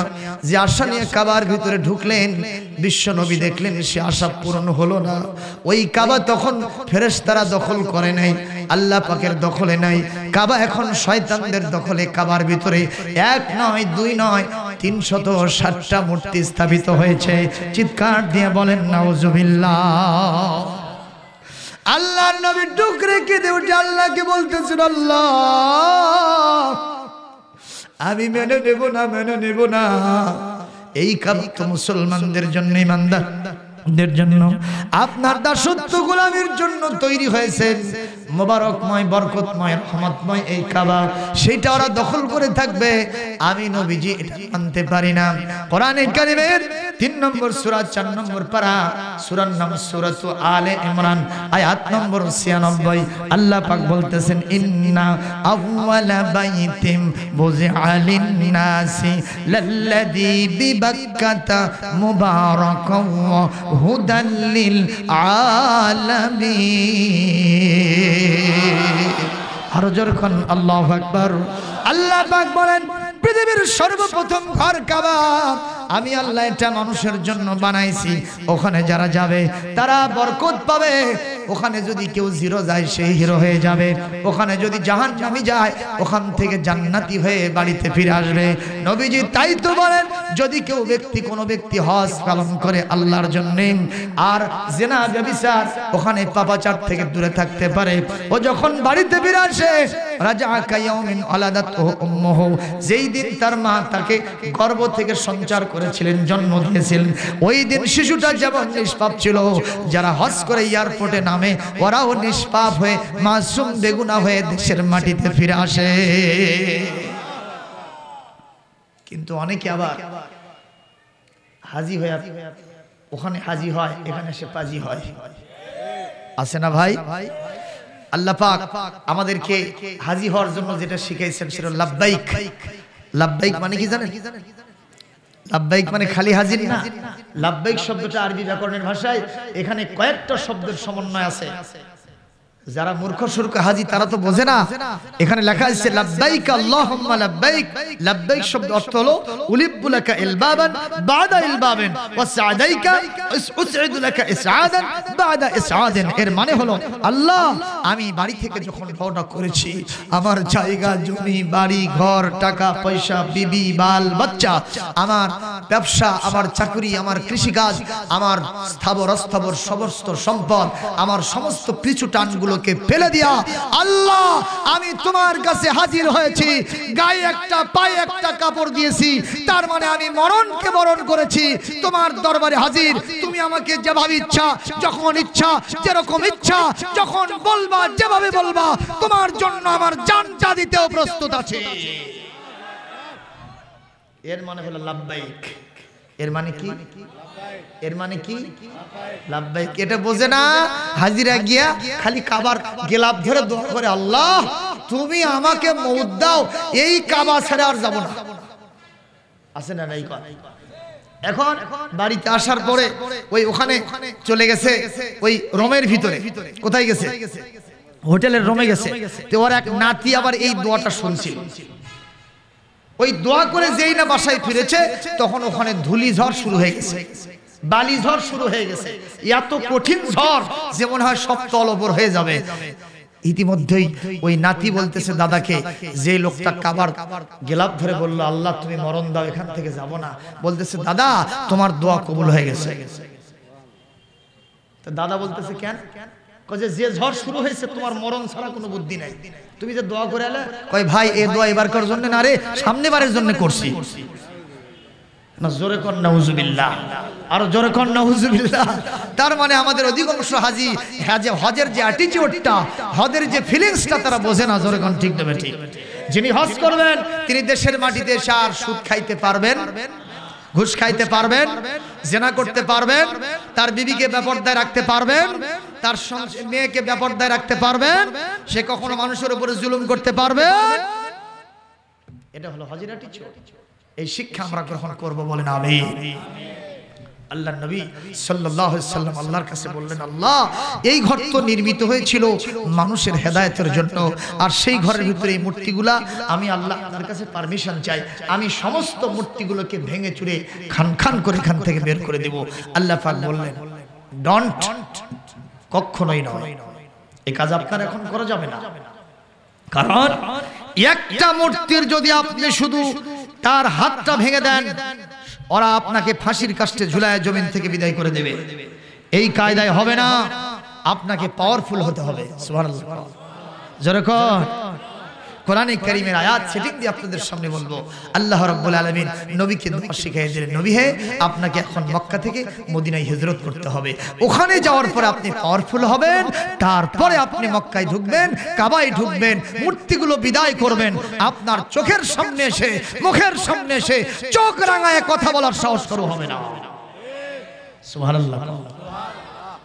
আল্লাহ পাক নবীকে দোয়া শিখাইলেন, وقل رب ادخلني مدخل صدق واخرجني مخرج صدق واجعل لي من لدنك سلطانا نصيرا। কোরআনে কারীমের 17 নম্বর সূরা 15 নম্বর পারা সূরা বানী ইসরাঈল 80 নম্বর আয়াত। আল্লাহ পাক বলেন, নবী হে, আপনি আমার কাছে দোয়া করেন, হে আমার রব, আপনি আমাকে সত্যের সাথে মদিনায় প্রবেশ করান, সত্যের সাথে মক্কা থেকে বের করে নেন, আর আপনার পক্ষ থেকে আমার জন্য একটা প্রতিষ্ঠিত রাষ্ট্র শক্তি দান করেন। এইটার মাধ্যমে আমি মক্কার কাবা ঘর থেকে শয়তানদেরকে দূর করে দেব, গোটা পৃথিবীতে আপনার রাজ কায়েম করব। আসল কায়দা কে জানে? জোরে বলে, আসল কায়দা আমার আল্লাহ জানে। একটু মহব্বতান জিকির করেন সুবহানাল্লাহ। এ ভাই, ইল্লাল্লাহ সুবহানাল্লাহ আলহামদুলিল্লাহ লা ইলাহা ইল্লাল্লাহু মুহাম্মাদুর রাসূলুল্লাহ সাল্লাল্লাহু। ভাইরা, কষ্ট হচ্ছে আপনাদের? আর সামান্য 15 মিনিট চালাইবো, রাজি আছেন? আমার আলোচনাটা জায়গা মতো পৌঁছাতে গেলে আর 15 মিনিট টাইম লাগবে। আপনারা দিতে রাজি আছেন? দেখি কে কে রাজি আছেন, হাত তুলে আল্লাহকে দেখান। আলহামদুলিল্লাহ। এই 15 মিনিট আপনারা রেডি হয় না? আমি 15 মিনিটে ছেড়ে দিচ্ছি ইনশাআল্লাহ। কষ্ট হচ্ছে আপনাদের? আমি 15 মিনিট চালাবো। বিশ্ব নবী সাল্লাল্লাহু আলাইহি ওয়াসাল্লাম এখন আল্লাহর নির্দেশনা নিয়ে তিনি চলে গেলেন কোথায়? মদিনায়। 450 কিলোমিটার মদিনায় চলে গেছেন। কি বন্ধুর রাস্তা ছিল মদিনার গো! উঁচু নিচু পাহাড়, বিশাল পাহাড়, পাথরের পাহাড়। আল্লাহর নবী দ্রুতগামী কোন যানবাহন পেয়েছিলেন? কথা বলেন। নবীজি কি প্লেনে গেছেন? দ্রুতগামী বাসে গেছেন? কাতে গেছেন? উঠে চড়ে, কখনো ঘোড়ায় চড়ে, কখনো হেঁটে, এত কষ্ট করে নবী করিম সাল্লাল্লাহু আলাইহি ওয়াসাল্লাম প্রায় অর্ধ মাস কষ্ট করে তিনি মক্কা থেকে মদিনায় পৌঁছে গেলেন। আল্লাহু আকবার। মদিনাবাসী নবীর জন্য কি লাঠিবার করছে? লাঠিবার করছে। ছোট্ট ছোট্ট বাচ্চারা আগে থেকেই ঘাটাবাড়ি পাক করতেছে, নবী কবে আসবে, নবীকে বরণ করে নেব। নবী আসতে দেরি হয় কেন? বিভিন্ন গাছের উপরে উঠে, ছাদের উপরে উঠে তাকায়, দেখো তো নবী আসতে, ওই যে আসতেছে, যে দেখে যে না। বাচ্চা কাচ্চা এরকম করে না? আত্মীয় স্বজন আসতে চাইলে মেহমান রাস্তাঘাটে পাক পারে। নবীকে বরণ করে নেওয়ার জন্য ছোট্ট ছোট্ট বাচ্চারা রাস্তাঘাটে পাক পারতেছে, নবীকে বরণ করবে। এক পর্যায়ে বিশ্ব নবী মদিনা মুনাওয়ারায় পৌঁছে গেলে নবী যেন আসতেছেন না, আস্ত পূর্ণিমার চাঁদটা যেন মদিনার দিকে হেঁটে আসতেছে। কয়েকজন শিশু ওখানে দাঁড়ায় থেকে এরকম বলতেছে, তালাআল বাদরু আলাইনা মিন সানিয়াতিল বিদা ওয়াজাবাশ শুকরু আলাইনা মাদাআ লিল্লাহি দা। এইভাবে গান গাইতে গাইতে বিশ্ব নবীর সামনে হেঁটে আসছে নবী করিম সাল্লাল্লাহু আলাইহি ওয়াসাল্লাম। একজন শিশুকে কাছে ডেকে নিয়ে বললেন, বাবারে, আমি মক্কাবাসী কর্তৃক নির্যাতিত হয়ে মাজলুম অবস্থায়, অনেক কঠিন অবস্থায়, একমাত্র এক মনের মতো তুমি ধরতে পারো, একরকম পালায় সেখান থেকে আমি আর আবু বকর আসছি। মক্কাবাসী আমাদেরকে তাড়ায় দিয়েছে, তোমরা কি করবে সেটাই বলো।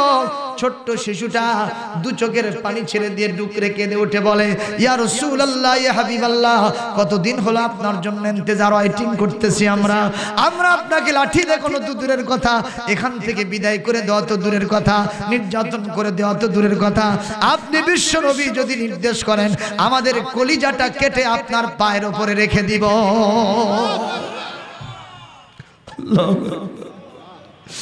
আমার নবীজি মদিনা মুনাওয়ারায় পৌঁছার পরে কতই না ঘটনা ঘটলে এগুলো আজকে বলতে পারবো না। নবীজি এখন 8 বছর পার করেছেন মদিনায়। কয় বছর? 8 বছর পরে আল্লাহ পাক স্বপ্নে দেখাইলেন, নবীজি এখন আপনাকে মক্কা বিজয়ের জন্য তৈরি হতে হবে। নবীজি মক্কা বিজয়ের জন্য তৈরি হলেন। সাথে ছিল নবীজির 10,000 সাহাবী। সুবহানাল্লাহ। সংখ্যা কম না ভারী? বেশি না কম? গেছিলেন মাত্র কয়জন? আর এখন বাড়লো না কমলো? আলহামদুলিল্লাহ কম। আল্লাহর নবী বিশাল বাহিনীর নেতৃত্ব দিয়া মক্কা মুকাররমার দিকে অগ্রসরমান হচ্ছেন। মক্কার পাশে এসে উপকণ্ঠে শিবির স্থাপন করলেন। সাহাবীদের উদ্দেশ্যে নাতি দীর্ঘ একটা বক্তৃতা দিলেন। বক্তৃতার ভাষার ভিতরে জঙ্গিবাদী আচরণ ছিল, সন্ত্রাসী কথা ছিল, মানুষের উপর অত্যাচারের কথা ছিল। নবীজি বললেন, বাবারা আমরা মদিনায় মক্কায় ঢুকবো, আমি বিশ্ব নবী তোমাদের কমান্ডার, আমি তোমাদের নেতা। আমার বিনা পাওয়ারে, আমার বিনা পারমিশনে, আমার বিনা অনুমতিতে একটা বৃক্ষের পাতা ছিঁড়বা না, নারীর প্রতি আঘাত করবা না, শিশুর প্রতি আঘাত করবা না, বৃদ্ধ বৃদ্ধাকে মারবা না, আমার বিনা অর্ডারে একটা চুল পরিমাণ কাজ করা যাবে না। সাহাবায়ে আজমাইন সম্মতি জানায়া বিশ্ব নবীর হাতে বায়াত নতুন করে পড়ে নিলেন। নবীজি বললেন, মক্কার গতিবিধি আমাদের নজরে নিতে হবে, এই জন্য এখানে শিবির স্থাপন করব। তবে আমরা কয়দিন থাকবো তা আমি জানি না, কয়েকদিন থাকা লাগতে পারে। এখানে আমাদের খাওয়া দাওয়া দরকার, প্রাকৃতিক হাজত ছাড়া দরকার। তোমরা এখানে চুলার সংখ্যা বেশি বানাবা আর পায়খানার সংখ্যা কম করবা। জোরে বলেন, এর ভিতরে একটা কিন্তু আছে না? না, পায়খানার সংখ্যা, চুলার সংখ্যা। কে বলে আমার নবী শুধু মসজিদের ইমাম? কে বলে আমার নবী শুধু খানকা মক্তব মারকাজের ইমাম? আমার নবী ছিলেন শ্রেষ্ঠ রণকৌশলী। সুবহানাল্লাহ। কোন সব জায়গায় নবীজির আদর্শ আছে না নাই?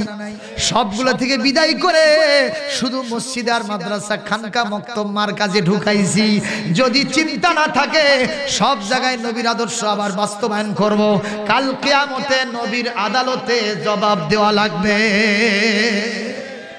কারণ নবীকে আপনি পূর্ণভাবে মানতে পারেন না, চেষ্টাও করেন নাই। জোরে কোন ঠিক কিনা?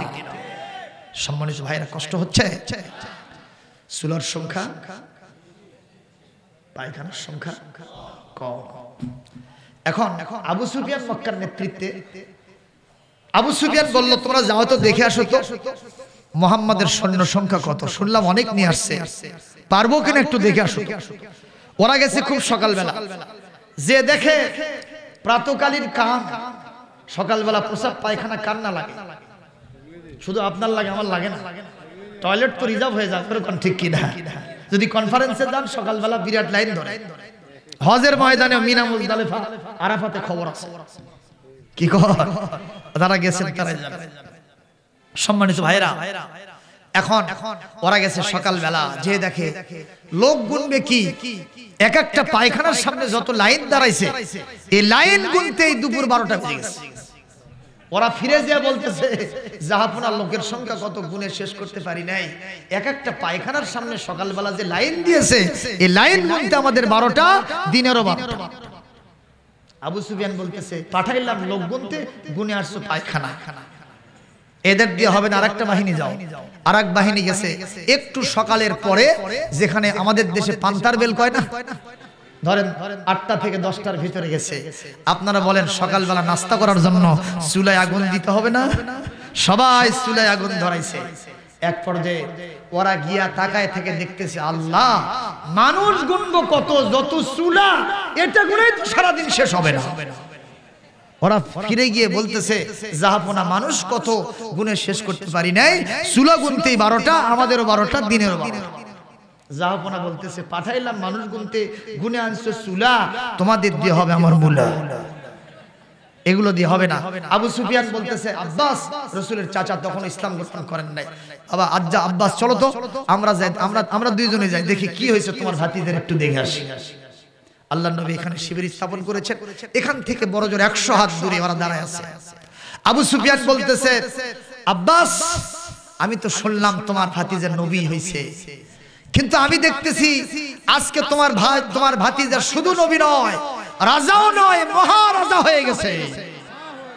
কারণ তার কথা অনুযায়ী এই 10,000 লোকেরা উঠতেছে আর বসতেছে, যখন যারে যে নির্দেশ করছে সেকেন্ডের বিনিময়ে সেটা বাস্তবায়ন করে ফেলছে। তরবারির ধারগুলি সূর্যের আলোতে চিকচিক করতেছে, এটা তো অবশ্যই মহারাজার কারবার ছাড়া হবে না। এইবার বিশ্বনবীর চাচা হযরত আব্বাস বলতেছেন, আবু সুফিয়ান তোমার চোখ সম্ভবত তোমারে ধুলা দিচ্ছে, ধোঁকা দিচ্ছে, এটা কোনো বাদশাহের কারবার নয়। যদি এটা রাজা মহারাজার কারবার হতো, আমার ভাতিজাকে যেভাবে তোমরা জুলুম করে মক্কা থেকে তাড়ায় দিয়েছো, আজকে কল্লাটা নিয়া এই অদূরে দাঁড়ায় থাকতে পারত না। রাজা মহারাজা হলে এতক্ষণ ধর থেকে কাল্লা বিচ্ছেদ হয়ে যেত। আমার মনে বলে তুমি তোমার চোখ ঘুষে মেজে বারবার তাকায় দেখো, আমার ভাতিজার এটা রাজা মহারাজার কারবার নয়, আমার মনে হয় এটা নবুয়তের শান কারবার। জোরে বলেন আল্লাহু আকবার, আরো জোরে বলেন আল্লাহু আকবার। আল্লাহর নবী কোনো বাধা বিঘ্ন পাইলেন না, সাহাবীদেরকে নিয়ে মক্কার ভিতরে ঢুকলেন, কোনো বাধা কেউ কোথাও থেকে দেয় না।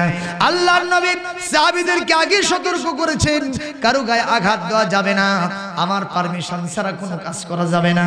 নবীজি যখন মক্কার অলিতে গলিতে হাঁটতেছেন, নজর করে দেখেন এক বুড়ি, কে এত বড় পোটলা নিচ্ছে মাথায়, একবার পরে ওঠে, নবীজির সামনে দাঁড়ায় বললেন, ইয়া আইয়াতুহাল আজুজ আইনা তাযহাবিন, বুড়ি রে তুমি কই যাও, হোয়ার আর ইউ গোইং, এত বড় পোটলা নিয়ে তুমি কই যাও?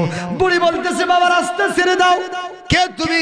তুমি কি জানো না মক্কায় আব্দুল্লাহর বেটা মুহাম্মদ ছিল, ওরে আজ থেকে 8 বছর আগে খেদাই দিয়েছি, সেই মুহাম্মদ মক্কায় ঢুকেছে, কাফের যারে পাবে কচু কাটা করে জমিন থেকে বিদায় করবে, আমি সেই মুহাম্মাদের ভয়েতে নিরাপদ আশ্রয়ের দিকে চলে যাইতেছি। যেখানে গিয়ে ভাগের ভয় সেখানে রাত হয়, যেরকম ঠিক কিনা? নবীজি বললেন, বুড়ি রে এত বড় পোটলা নিয়ে তুমি বুড়ি মানুষ যাচ্ছ, কষ্ট কি হয় না? বলে, বাবা কষ্ট হলে কি করব, ছেলে মেয়ে সব জান নিয়ে পালায় চলে গেছে, আমি কোনো শ্রমিক পাই নাই যে টাকা দিয়ে কাজে লাগাবো, নিজের পোটলা পাটলি নিয়ে নিজেই এখন নিরাপদ আশ্রয় যাচ্ছি। নবীজি বললেন, বুড়ি রে আমি তোমার এই পোটলাটা বহন করতে চাই, তাতে কি তোমার কোনো আপত্তি পায়? বুড়ি বলতেছে, বাবা তোমার মতো শ্রমিক যদি পায় আমি তোমাকে দোয়া করব, নিরাপদ জায়গায় পৌঁছার পরে অনেক টাকা তোমাকে উপহার দিয়ে দেব। আমার নবী পোটলাটা মাথায় দিয়া সামনের দিকে যান, বুড়ি পেছন দিক থেকে রওনা করে আর বলে, এই মক্কার আব্দুল্লাহর বেটা মুহাম্মদ নবী না হয়া তোমার মতো মানুষটা যদি নবী হতো, আমাদের কিসমত ভালো হয়ে যেত।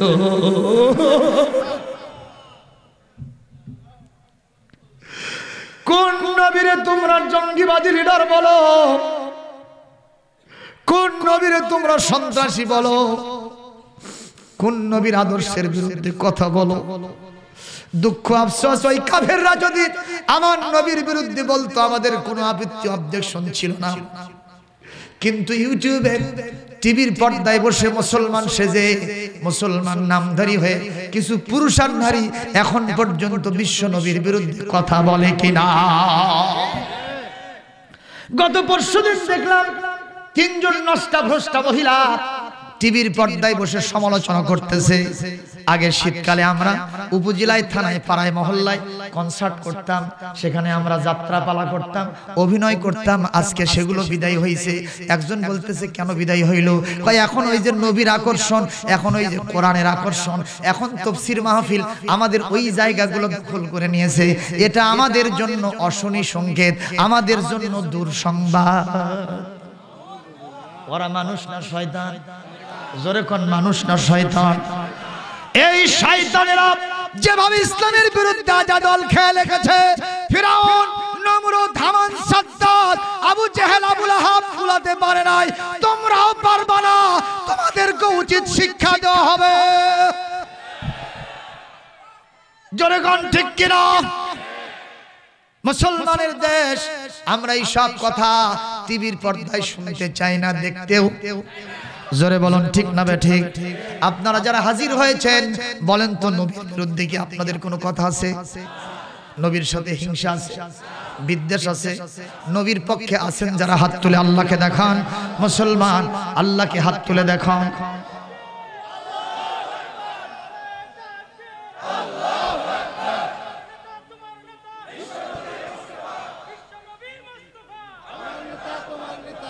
আলহামদুলিল্লাহ।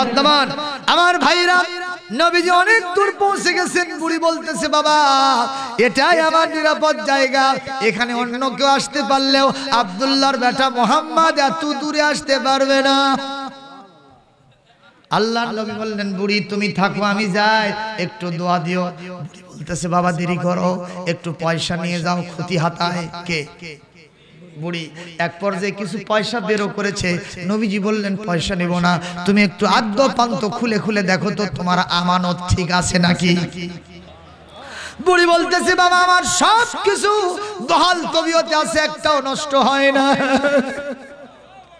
তুমি পয়সা নাও। নবীজি বললেন আমি পয়সা নিয়ে মানুষের উপকার করি না, শুধু দোয়া চাই। বুড়ি পয়সা দেবেন, নবীজি নেবে না। এক পর্যায়ে নবীজিকে নজর করে বুড়ি বলতেছে বাবা তুমি পয়সা নেবে না, রাস্তার ভিতর থেকে আমার মালামালগুলো নিয়ে কেটেও বড় নাই। আহারে এই মক্কার জমিনে মানুষ মানুষের উপকার করে বিনা পয়সায়, এ দৃশ্য চোখে দেখা দূরের কথা, মানুষের মুখে কোনোদিন গল্পেও শুনি নাই। তুমি কে, তোমার পরিচয় দাও। নবী পরিচয় দিবেন না, বুড়ি কিছুতেই ছাড়ে না। এক পর্যায়ে নবীজি বললেন বুড়ি রে কান দিয়ে শোনো, মন দিয়ে শোনো, আর চোখ দিয়ে দেখে নাও, মানুষের কাছে রিলে করে শোনায় দাও, যার ভয়েতে এত দূর পর্যন্ত তুমি এসেছো আমি সেই আব্দুল্লাহর এতিম পুত্র, আমার নাম নবী মুহাম্মদুর রাসূলুল্লাহ। সুবহানাল্লাহ। এক পর্যায়ে বুড়ি টুকরে কেঁদে উঠে বলে বাবা তুমি যা তো মহৎ, তুমি যা উদার, আগে জানতাম না তোমার সম্পর্কে মক্কার নেতারা এত বাজে বাজে কথা শুনাইছে, ওদের সাথে আমিও তোমার বিরোধিতা করছি। তুমি এত উদার এত মহৎ, একজন নবী ছাড়া সাধারণ মানুষের চরিত্র এমন হবে না, হবে না। নবী যখন পাইয়া গেছি আমি আর কাফের থাকবো না, আমার ইমানের কালেমা পড়াইয়া মুসলমান বানায় দাও। নবীজি বললেন বুড়ি পড়ো লা ইলাহা ইল্লাল্লাহু মুহাম্মাদুর রাসূলুল্লাহ, লা ইলাহা জড়ে লা মোহাব্বত লা ইলাহা, লা ইলাহা ইল্লাল্লাহু মুহাম্মাদুর রাসূলুল্লাহ সাল্লাল্লাহু আলাইহি ওয়াসাল্লাম। আমার কথা শেষ। ভাইরা আমার, নবীজি মক্কায় ঢুকেছেন কোনো বাধা নাই, কারণ নবীর হাতে এখন পাওয়ার আছে না নাই? কে দিয়েছেন পাওয়ার? জোরে বলেন কে দিয়েছেন? সম্মানিত ভাইরা আমার, নবীজি মক্কার কাবার ঘরে ঢুকলেন, সমস্ত মূর্তিগুলোকে বিদায় করলেন, কেউ সামনে আসতে না। তার আগে চাবিটা ছিল ওসমান ইবনে তালহার হাতে, মনে আছে না নাই? ওসমান বিন তালহাকে খোঁজার জন্য হযরত আলী গেলেন। আলী যে দেখেন ওসমান বিন তালহা তার বাড়ির ভিতরে নাই, তার যে পরামর্শশালা সেখানে নাই, আড্ডাখানায় নাই, ওসমান কই গেছে? নবীর কাছে রিপোর্ট করা হল হুজুর কাবার তালা যে খুলবেন সে চাবি যার কাছে থাকতো খুঁজে পাই না। হুজুর বললেন পাও নাই, বলে না। আল্লাহর নবী আস্তে করে চক্ষু বন্ধ করলেন। নবীজির চোখ শুধু এই দুইটা না, নবীজির আরেকটা চোখ ছিল, সেই চোখের নাম হলো অন্তরের চোখ। যখন আল্লাহু আকবার। অনেকে বলে আমিও নবী, বিশ্ব আমিও মানুষ, বিশ্ব নবীও মানুষ। নবী আমার বড় ভাই, যখন নাউজুবিল্লাহ। আমিও মানুষ, নবীও মানুষ, দুই মানুষ কি একই মানুষ? আল্লাহ পাক এক্সেপশন করেছেন, পাওয়ারফুল করেছেন, ইউহা ইলাইহি।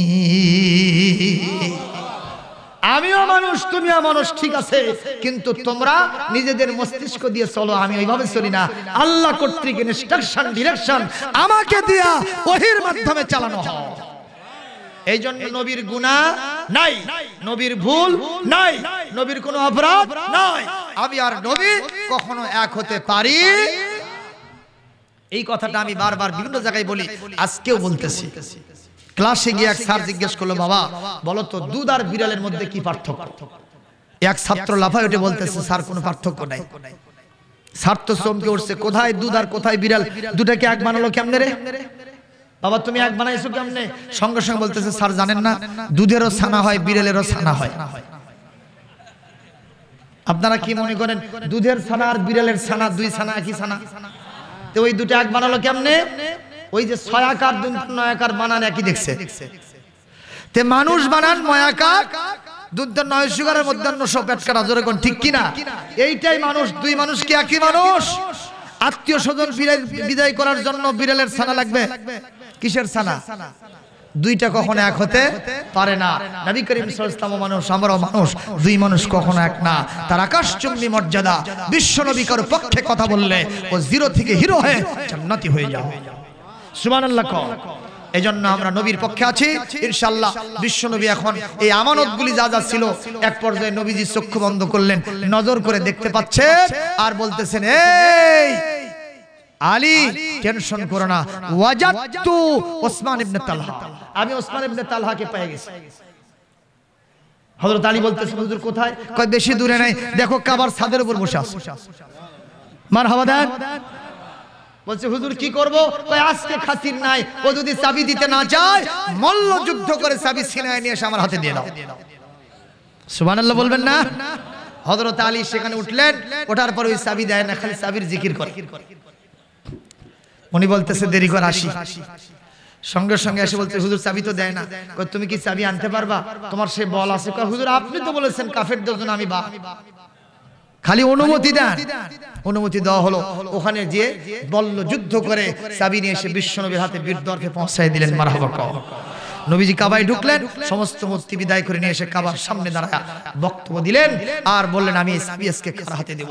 সঙ্গে সঙ্গে সূরা নিসার 58 নম্বর আয়াত নাযিল হয়ে গেল। নবীজিকে আল্লাহ বললেন, নবী হে, আপনি কার হাতে চাবি দিবেন বুঝতে পারছেন না? বলেন না, যে এখনো মুসলমান হয় নাই, আপনাকে প্রথমে কাবায় ঢুকতে বাধা দিয়েছিল, চাবি দিতে চায় নাই, আমি আল্লাহ নির্দেশ দিলাম আনতুল আমানাতি লাহা, চাবি যার হাতে ছিল তার হাতে দিতে হবে। ও মুসলমান হইছে না হয়নি আমার দেখার বিষয়টা। সুবহানাল্লাহ বলবেন না? আরো জোরে কোন? তাড়াতাড়ি চাবি দিয়ে দেন। বিশ্ব নবী সঙ্গে সঙ্গে চাবি ওসমানের হাতে দিলেন। হযরত ওসমান বলতেছেন, বিজয়ের এই দিনে এখনো মুসলিম হই নাই, আপনার সাথে যত খারাপ আচরণ করছি তারপরেও আপনি আমার হাতে চাবি দিয়েছেন। এইটাই যদি ইসলাম হয়, এটাই যদি নবীর চরিত্র হয়, এটাই যদি কোরআন হয়, কেন আমি অমুসলিম থাকবো? মুসলমান হয়ে চাবি নিব না, মুসলমান হয়ে কাবার চাবি আবার তার হাতে থাকলো, কিয়ামত পর্যন্ত ওই বংশের মধ্যেই কাবার চাবি থাকবে। জোরে বলেন সুবহানাল্লাহ। আমি আর সামনে বাড়াই না, এরকম আমানত আমাদের হাতে অনেক আছে না নাই? আপনার পুরো বডিটা কে দিয়েছেন আমানত? আল্লাহর রাস্তায় ব্যয় করতে হবে, বলেন আমিন। আপনার ধন সম্পদ কে দিয়েছেন আমানত? বলেন। আপনি যে ক্ষমতার চেয়ারে বসে আছেন, যে যেখানে আছেন, এই চেয়ারটা কে দিয়েছেন? এটা আপনার জন্য আমানত। জোরে কোন ঠিক না ঠিক? শুধু তাই নয়, কোরআন কারীমটা আমানত। কোরআন কারীমের সূরাতুল আহজাবের 72 নম্বর আয়াতে আল্লাহ পাক বলছেন, ইন্না আরাদনাল আমানাতা আলাস সামাওয়াতি ওয়াল আরদি ওয়াল জিবাল, আমি এই আমানতটা আসমান জমিন পাহাড়ের উপর নাজিল করেছিলাম, তাদেরকে দিয়েছিলাম, কিন্তু তারা এটা বহন করতে পারে নাই।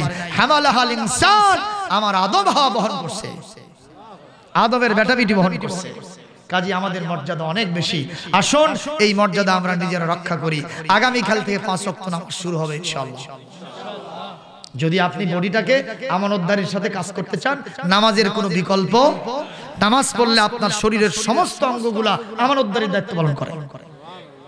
এজন্য আগামীকাল থেকে নামাজ হবে। যারা রাজি আছেন হাত তুলে আল্লাহকে দেখান ইনশাআল্লাহ। আল্লাহ পাক আমাদের সবাইকে মঞ্জুর করুন, বলি আমিন। আমরা হালাল হারাম বাজ বিচার করব, সত্যের পক্ষে থাকব, বাড়িতে পর্দা কায়েম করব, সারাটা জীবন আমরা ইনশাআল্লাহ আল্লাহর রাস্তায় জীবন পার করব। আমার মায়েরা বোনেরা যারা পর্দায় আছেন, 5 ওয়াক্ত নামাজ, রমজান শরীফের রোজা, বাড়িতে পর্দার সাথে থাকবেন, জিনা ব্যভিচার থেকে দূরে থাকবেন, স্বামী থাকলে স্বামীর খেদমত প্রাণ ভরে করবেন। আল্লাহর জান্নাতের 8টা দরওয়াজা আপনার জন্য খুলে যাবে। আলহামদুলিল্লাহি রাব্বিল আলামিন ওয়াল আকিবাতু লিল মুত্তাকিন ওয়াসসালাতু ওয়াসসালামু আলা আশরাফিল আমবিয়া ওয়াল মুরসালিন ওয়া আলা আলিহি ওয়া আসহাবিহি আজমাইন। রব্বানা যালামনা আনফুসানা ওয়া ইল্লাম তাগফির লানা ওয়া তারহামনা লানাকুনান্না মিনাল খাসিরিন। রব্বুল আলামিন মেহেরবানি করে ঈদগাহ ময়দানের উন্নয়ন কল্পে আয়োজিত মাহফিলকে কবুল করে নেন। আল্লাহ শুরু থেকে এ পর্যন্ত আমরা যত আমল করেছি, ওয়াজ নসিহত হয়েছে, যারা শ্রবণ করলেন, যারা আয়োজন করলেন, আল্লাহ সকলকে এই মাহফিল থেকে ফায়দাবান হাসিল করার তৌফিক দান করেন।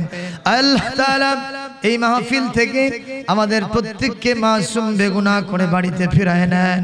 অতীত জীবনে যত গুনাহ খাতা করেছি, তা কবিরা হোক, সগীরা হোক, জাহিরি হোক, বাতিনি হোক, আমাদের জীবনের সব গুনাহ খাতা আপনি আমাদের মনে, আমরা আপনার বান্দা, নিজ গুণে আমাদের উপরে রহমত নাজিল করেন। রহমতের নজরে তাকায় দেখেন আল্লাহ, আমরা কিছুই চাই না, আপনার ক্ষমা সুন্দর দৃষ্টি চাই। আল্লাহ মাহফিল থেকে কেউ যেন গুনাহ খাতা নিয়ে বাড়িতে না যায়। আমাদের পাশে গোরস্থান হাজার হাজার আমন্ত্রণ শুয়ে আছে। আল্লাহ ওনারা চাইলেও আমাদের মতো হাত তুলে আপনার কাছে কাঁদতে পারবেন না। আজ হোক কাল হোক এই দৃশ্য আমাদেরও জীবনে আসবে, আমরাও তাদের কাতারে শামিল হয়ে যাব। সেই দিন কবে, সেই ক্ষণ কবে আল্লাহ, আমরা বাড়িতে মারা যাব না রাস্তায় মারা যাব, অফিসে না আদালতে, আল্লাহ হাটে বাজারে নাকি দুনিয়াতে, আল্লাহ জমিনে আসমানে নাকি পানির ভিতরে, কোথায় মারা যাব আমরা জানি না। যখনই যে অবস্থায় মারা যায়, ইমানের সাথে দুনিয়া থেকে বিদায় হওয়ার তৌফিক দান করে। সাকারাতুল মাউত থেকে আমাদের প্রত্যেককে বাঁচায়া দেন আল্লাহ তাআলা। আজকের মাহফিল থেকে যত সওয়াব দান করবেন, দরুদ ও সালাম সহ আল্লাহ এখানকার সওয়াব সোনার মদিনায় বিশ্ব নবীজি জনাবে মুহাম্মদুর রাসূলুল্লাহ সাল্লাল্লাহু আলাইহি ওয়াসাল্লামের রওজা মুবারকে পৌঁছায় দেন। तमाम দুনিয়ার মাটির নিচে যত মুমিন মুমিনাত শুয়ে আছেন, তাদের আরওয়ার পরে সওয়াব পৌঁছায় দেন। খাস করে আমাদের মাঝ থেকে জনম দুঃখিনী মা যাদের হারিয়ে গেছেন, আমাদের বাপজান যাদের দুনিয়ায় বেঁচে নাই, আব্বা আম্মার কবরগুলি জান্নাতের টুকরায় বানাবার পরিণত করে দেয়। সবাই মিলে পড়েন রব্বির হামহুমা কামা রব্বায়ানি সগীরা। আয় আল্লাহ তাআলা, আমাদের বাপ মা যাদের বেঁচে আছেন ওনাদের হায়াত দারাজ করে দেন, যারা অসুস্থ শেফায়ে আজেলা দিয়ে দেন। আমাদের দাদা দাদি, নানা নানি, ভাই ব্রাদার, আত্মীয় স্বজন, বিবি বাচ্চা, শ্বশুর শাশুড়ি, নিকটতম দূরতম আত্মীয় স্বজন যারা কবরে গেছেন, সকলের আরওয়ার পরে আজকের সওয়াব পৌঁছায় দেন। খাস করে দক্ষিণ বগুড়া গোরস্থানে হাজার হাজার আমওয়াতগণ শুয়ে আছেন, ভাই পাগলা সহ এই গোরস্থানের সব বাসিন্দাকে ক্ষমা সুন্দর দৃষ্টি দান করেন। এই গোরস্থানটাকে রিয়াদুল জান্নাহ বানায় নেন। আয় আল্লাহ তাআলা, আজকের মাহফিলের ইন্তজাম যারা করেছিলেন আর আমরা বলার জন্য শোনার জন্য করে যারা এসেছিলাম, কাল কিয়ামতের কঠিন ময়দানে মুসিবতের সময় এই মাহফিল আমাদের প্রত্যেকের জন্য নাজাতের জরিয়া বানায় দেন। আল্লাহ, আমাদের যে ভাইরা, আমার সম্মানিত মতি ভাই, পাইলট ভাই, পলাশ ভাই, আমাদের সম্মানিত আল্লাহ, আরো যে সকল ভাই, রিপন ভাই সহ যে সকল ভাইরা এই মাহফিলের জন্য, আজম ভাই সহ আমাদের সম্মানিত সভাপতি খয়রা বাবু সহ আমাদের আজকের মাহফিলের সভাপতি আবেদ আলী সহ আল্লাহ, আমাদের যে ভাইরা সুমন ভাই সহ যারা এই দায়িত্ব পালন করেছেন, ওনাদের সাথে যারা সহযোগী হিসেবে আল্লাহ রাত দিন 24 ঘন্টা পরিশ্রম করেছেন, কোরআনের মাহফিলের জন্য এই পরিশ্রমকে কাল কিয়ামতে নাজাতের জন্য কবুল করে নেন। আল্লাহ এই মাহফিলের সিলসিলা কিয়ামত পর্যন্ত বংশানুক্রমে ধরে রাখার তৌফিক দিয়ে দেন। ঈদগাহ মাঠের সমস্যাকে সমাধান করে দেন। আল্লাহ এই মাঠকে, আল্লাহ আমাদের সিজদার জায়গাগুলোকে টাইলস দিয়ে মোড়ায় দেওয়ার চিন্তা করা হয়েছে, আল্লাহ এখানে যেন অর্থ সংকটে কাজটা ঠেকে না থাকে, বেজে না থাকে, আপনার কুদরতি রহমত দ্বারা দয়া করে ব্যবস্থা করে দেন রব্বুল আলামিন। আজকে আমরা দোয়া করব প্রধান অতিথি গোলাম মোহাম্মদ সিরাজ সাহেব, উনি দোয়া চেয়ে গেছেন এমপি মহোদয়, আল্লাহ ওনাকে হায়াতে তৈয়বা তহবিলা দিয়ে দেন, জনগণের প্রকৃত সেবক হিসেবে কবুল করে নেন। বগুড়ার প্রশাসন আমাদের এই অনুষ্ঠান তাফসীর মাহফিল করার জন্য অনুমতি দিয়েছেন, আল্লাহ তাদের উপরে খাস রহমত বরকত নাজিল করেন। আল্লাহ, আমরা এই মুহূর্তে দোয়া করতে চাই, বিগত একটা সপ্তাহ যাবত এখানে মাইক লাগায়া অনেক পথচারীদের কাছ থেকে টাকা আদায় করা হয়েছে কোরআনের মাহফিলের জন্য, ঈদগাহ ময়দানের জন্য। আল্লাহ যিনি যেভাবে টাকা দান করেছেন আজকেও দান করলেন, দয়া করে সকলের জন্য এই দানগুলি কবুল করে নেন। আল্লাহর জাযায়ে খায়ের দুনিয়া আখিরাতে দান করেন। আজকের সম্মানিত অতিথি, বরেণ্য অতিথি কাউন্সিলর সাহেব, উনি 20,000 টাকা দান করেছেন। মামুন পরিবহনের মালিক আমাদের ভাইজান, তিনি 10,000 টাকা দিয়েছেন। খাদু বাদশার জন্য তার ছেলে 1,000 টাকা, আর এক ভাই তার বিবির অসুস্থতার জন্য দান করেছেন উনি 500 টাকা, আর এক ভাই 500 টাকা। অনেকে দোয়া চেয়েছেন, আল্লাহ তাদের বাবা মা দুনিয়া থেকে বিদায় হয়ে গেছে, কবুল করে নেন। বিশেষ করে আগামী 3 তারিখ থেকে এসএসসি দাখিল সমমানের পরীক্ষা, আল্লাহ এই পরীক্ষায় আমাদের কলিজার টুকরা সন্তান সন্ততিকে ভালো করার তৌফিক দিয়ে দেয়। আল্লাহ তাআলা আমরা এই আশা নিয়ে হাত নামাবো যে আজকের এই দোয়া আপনার আজিম শান দরবারে কবুল হয়ে গেছে। আল্লাহ আজকে জুমার রাত বাবু, হাদিস শরীফে এসেছে জুমার রাত্রিতে বান্দার আমল কবুল হয়ে থাকে। আল্লাহ আমরা নাদান মার্কা মানুষ, গুনাহগার হকার মানুষ, এ দুনিয়ায় নাজাত পাওয়ার মতো আমল আমাদের নাই মাবুদ। যদি আপনি গ্রেট মার্সি না করেন, সর্বোচ্চ দয়া না দেখান, আল্লাহ সাধারণ ক্ষমা ঘোষণা না করেন, আমরা আমাদের আমল দিয়া জান্নাত পাবো না মাবুদ। আল্লাহ দয়া করে আপনার খাস রহমত নাজিল করেন। আমাদের মা বোনেরা পর্দায় বসে কোরআন শুনেছেন, আল্লাহ আশেপাশের বিভিন্ন হাসপাতাল, ক্লিনিক, ব্যবসা প্রতিষ্ঠানে আমাদের অনেক ভাইরা দোয়া চেয়েছেন, সকলের জন্য দোয়া কবুল করে নেন। মরহুম মিসির আলীর জন্য তার ছেলে দোয়া চেয়েছেন, আল্লাহ কবুল করে নেন। আল্লাহ তাআলা এই আশা নিয়ে হাত নামালাম যে দোয়া মঞ্জুর হয়ে গিয়েছে। আল্লাহ কাল কিয়ামতে মাহফিলের এই অডিয়েন্সকে আমাদের নাজাতের জন্য প্রদর্শন করায় দিবেন, এর ওসিলায় আমাদেরকে নাজাত দিয়ে দিবেন।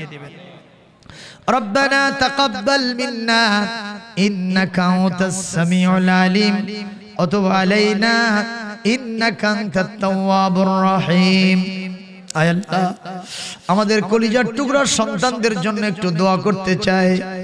আল্লাহ আমরা একদিন থাকবো না, ওরাই আমাদের উত্তরসূরি। ওরা যদি ভালো না হয় আমাদের মান সম্মান মাটির সাথে মিশে যাবে। আমাদের সন্তানদেরকে আমাদের মনের মানুষ বানায় দেন আল্লাহ। আমাদের কলিজার টুকরা চক্ষু শীতলকারী সন্তান হিসেবে কবুল করে নেন।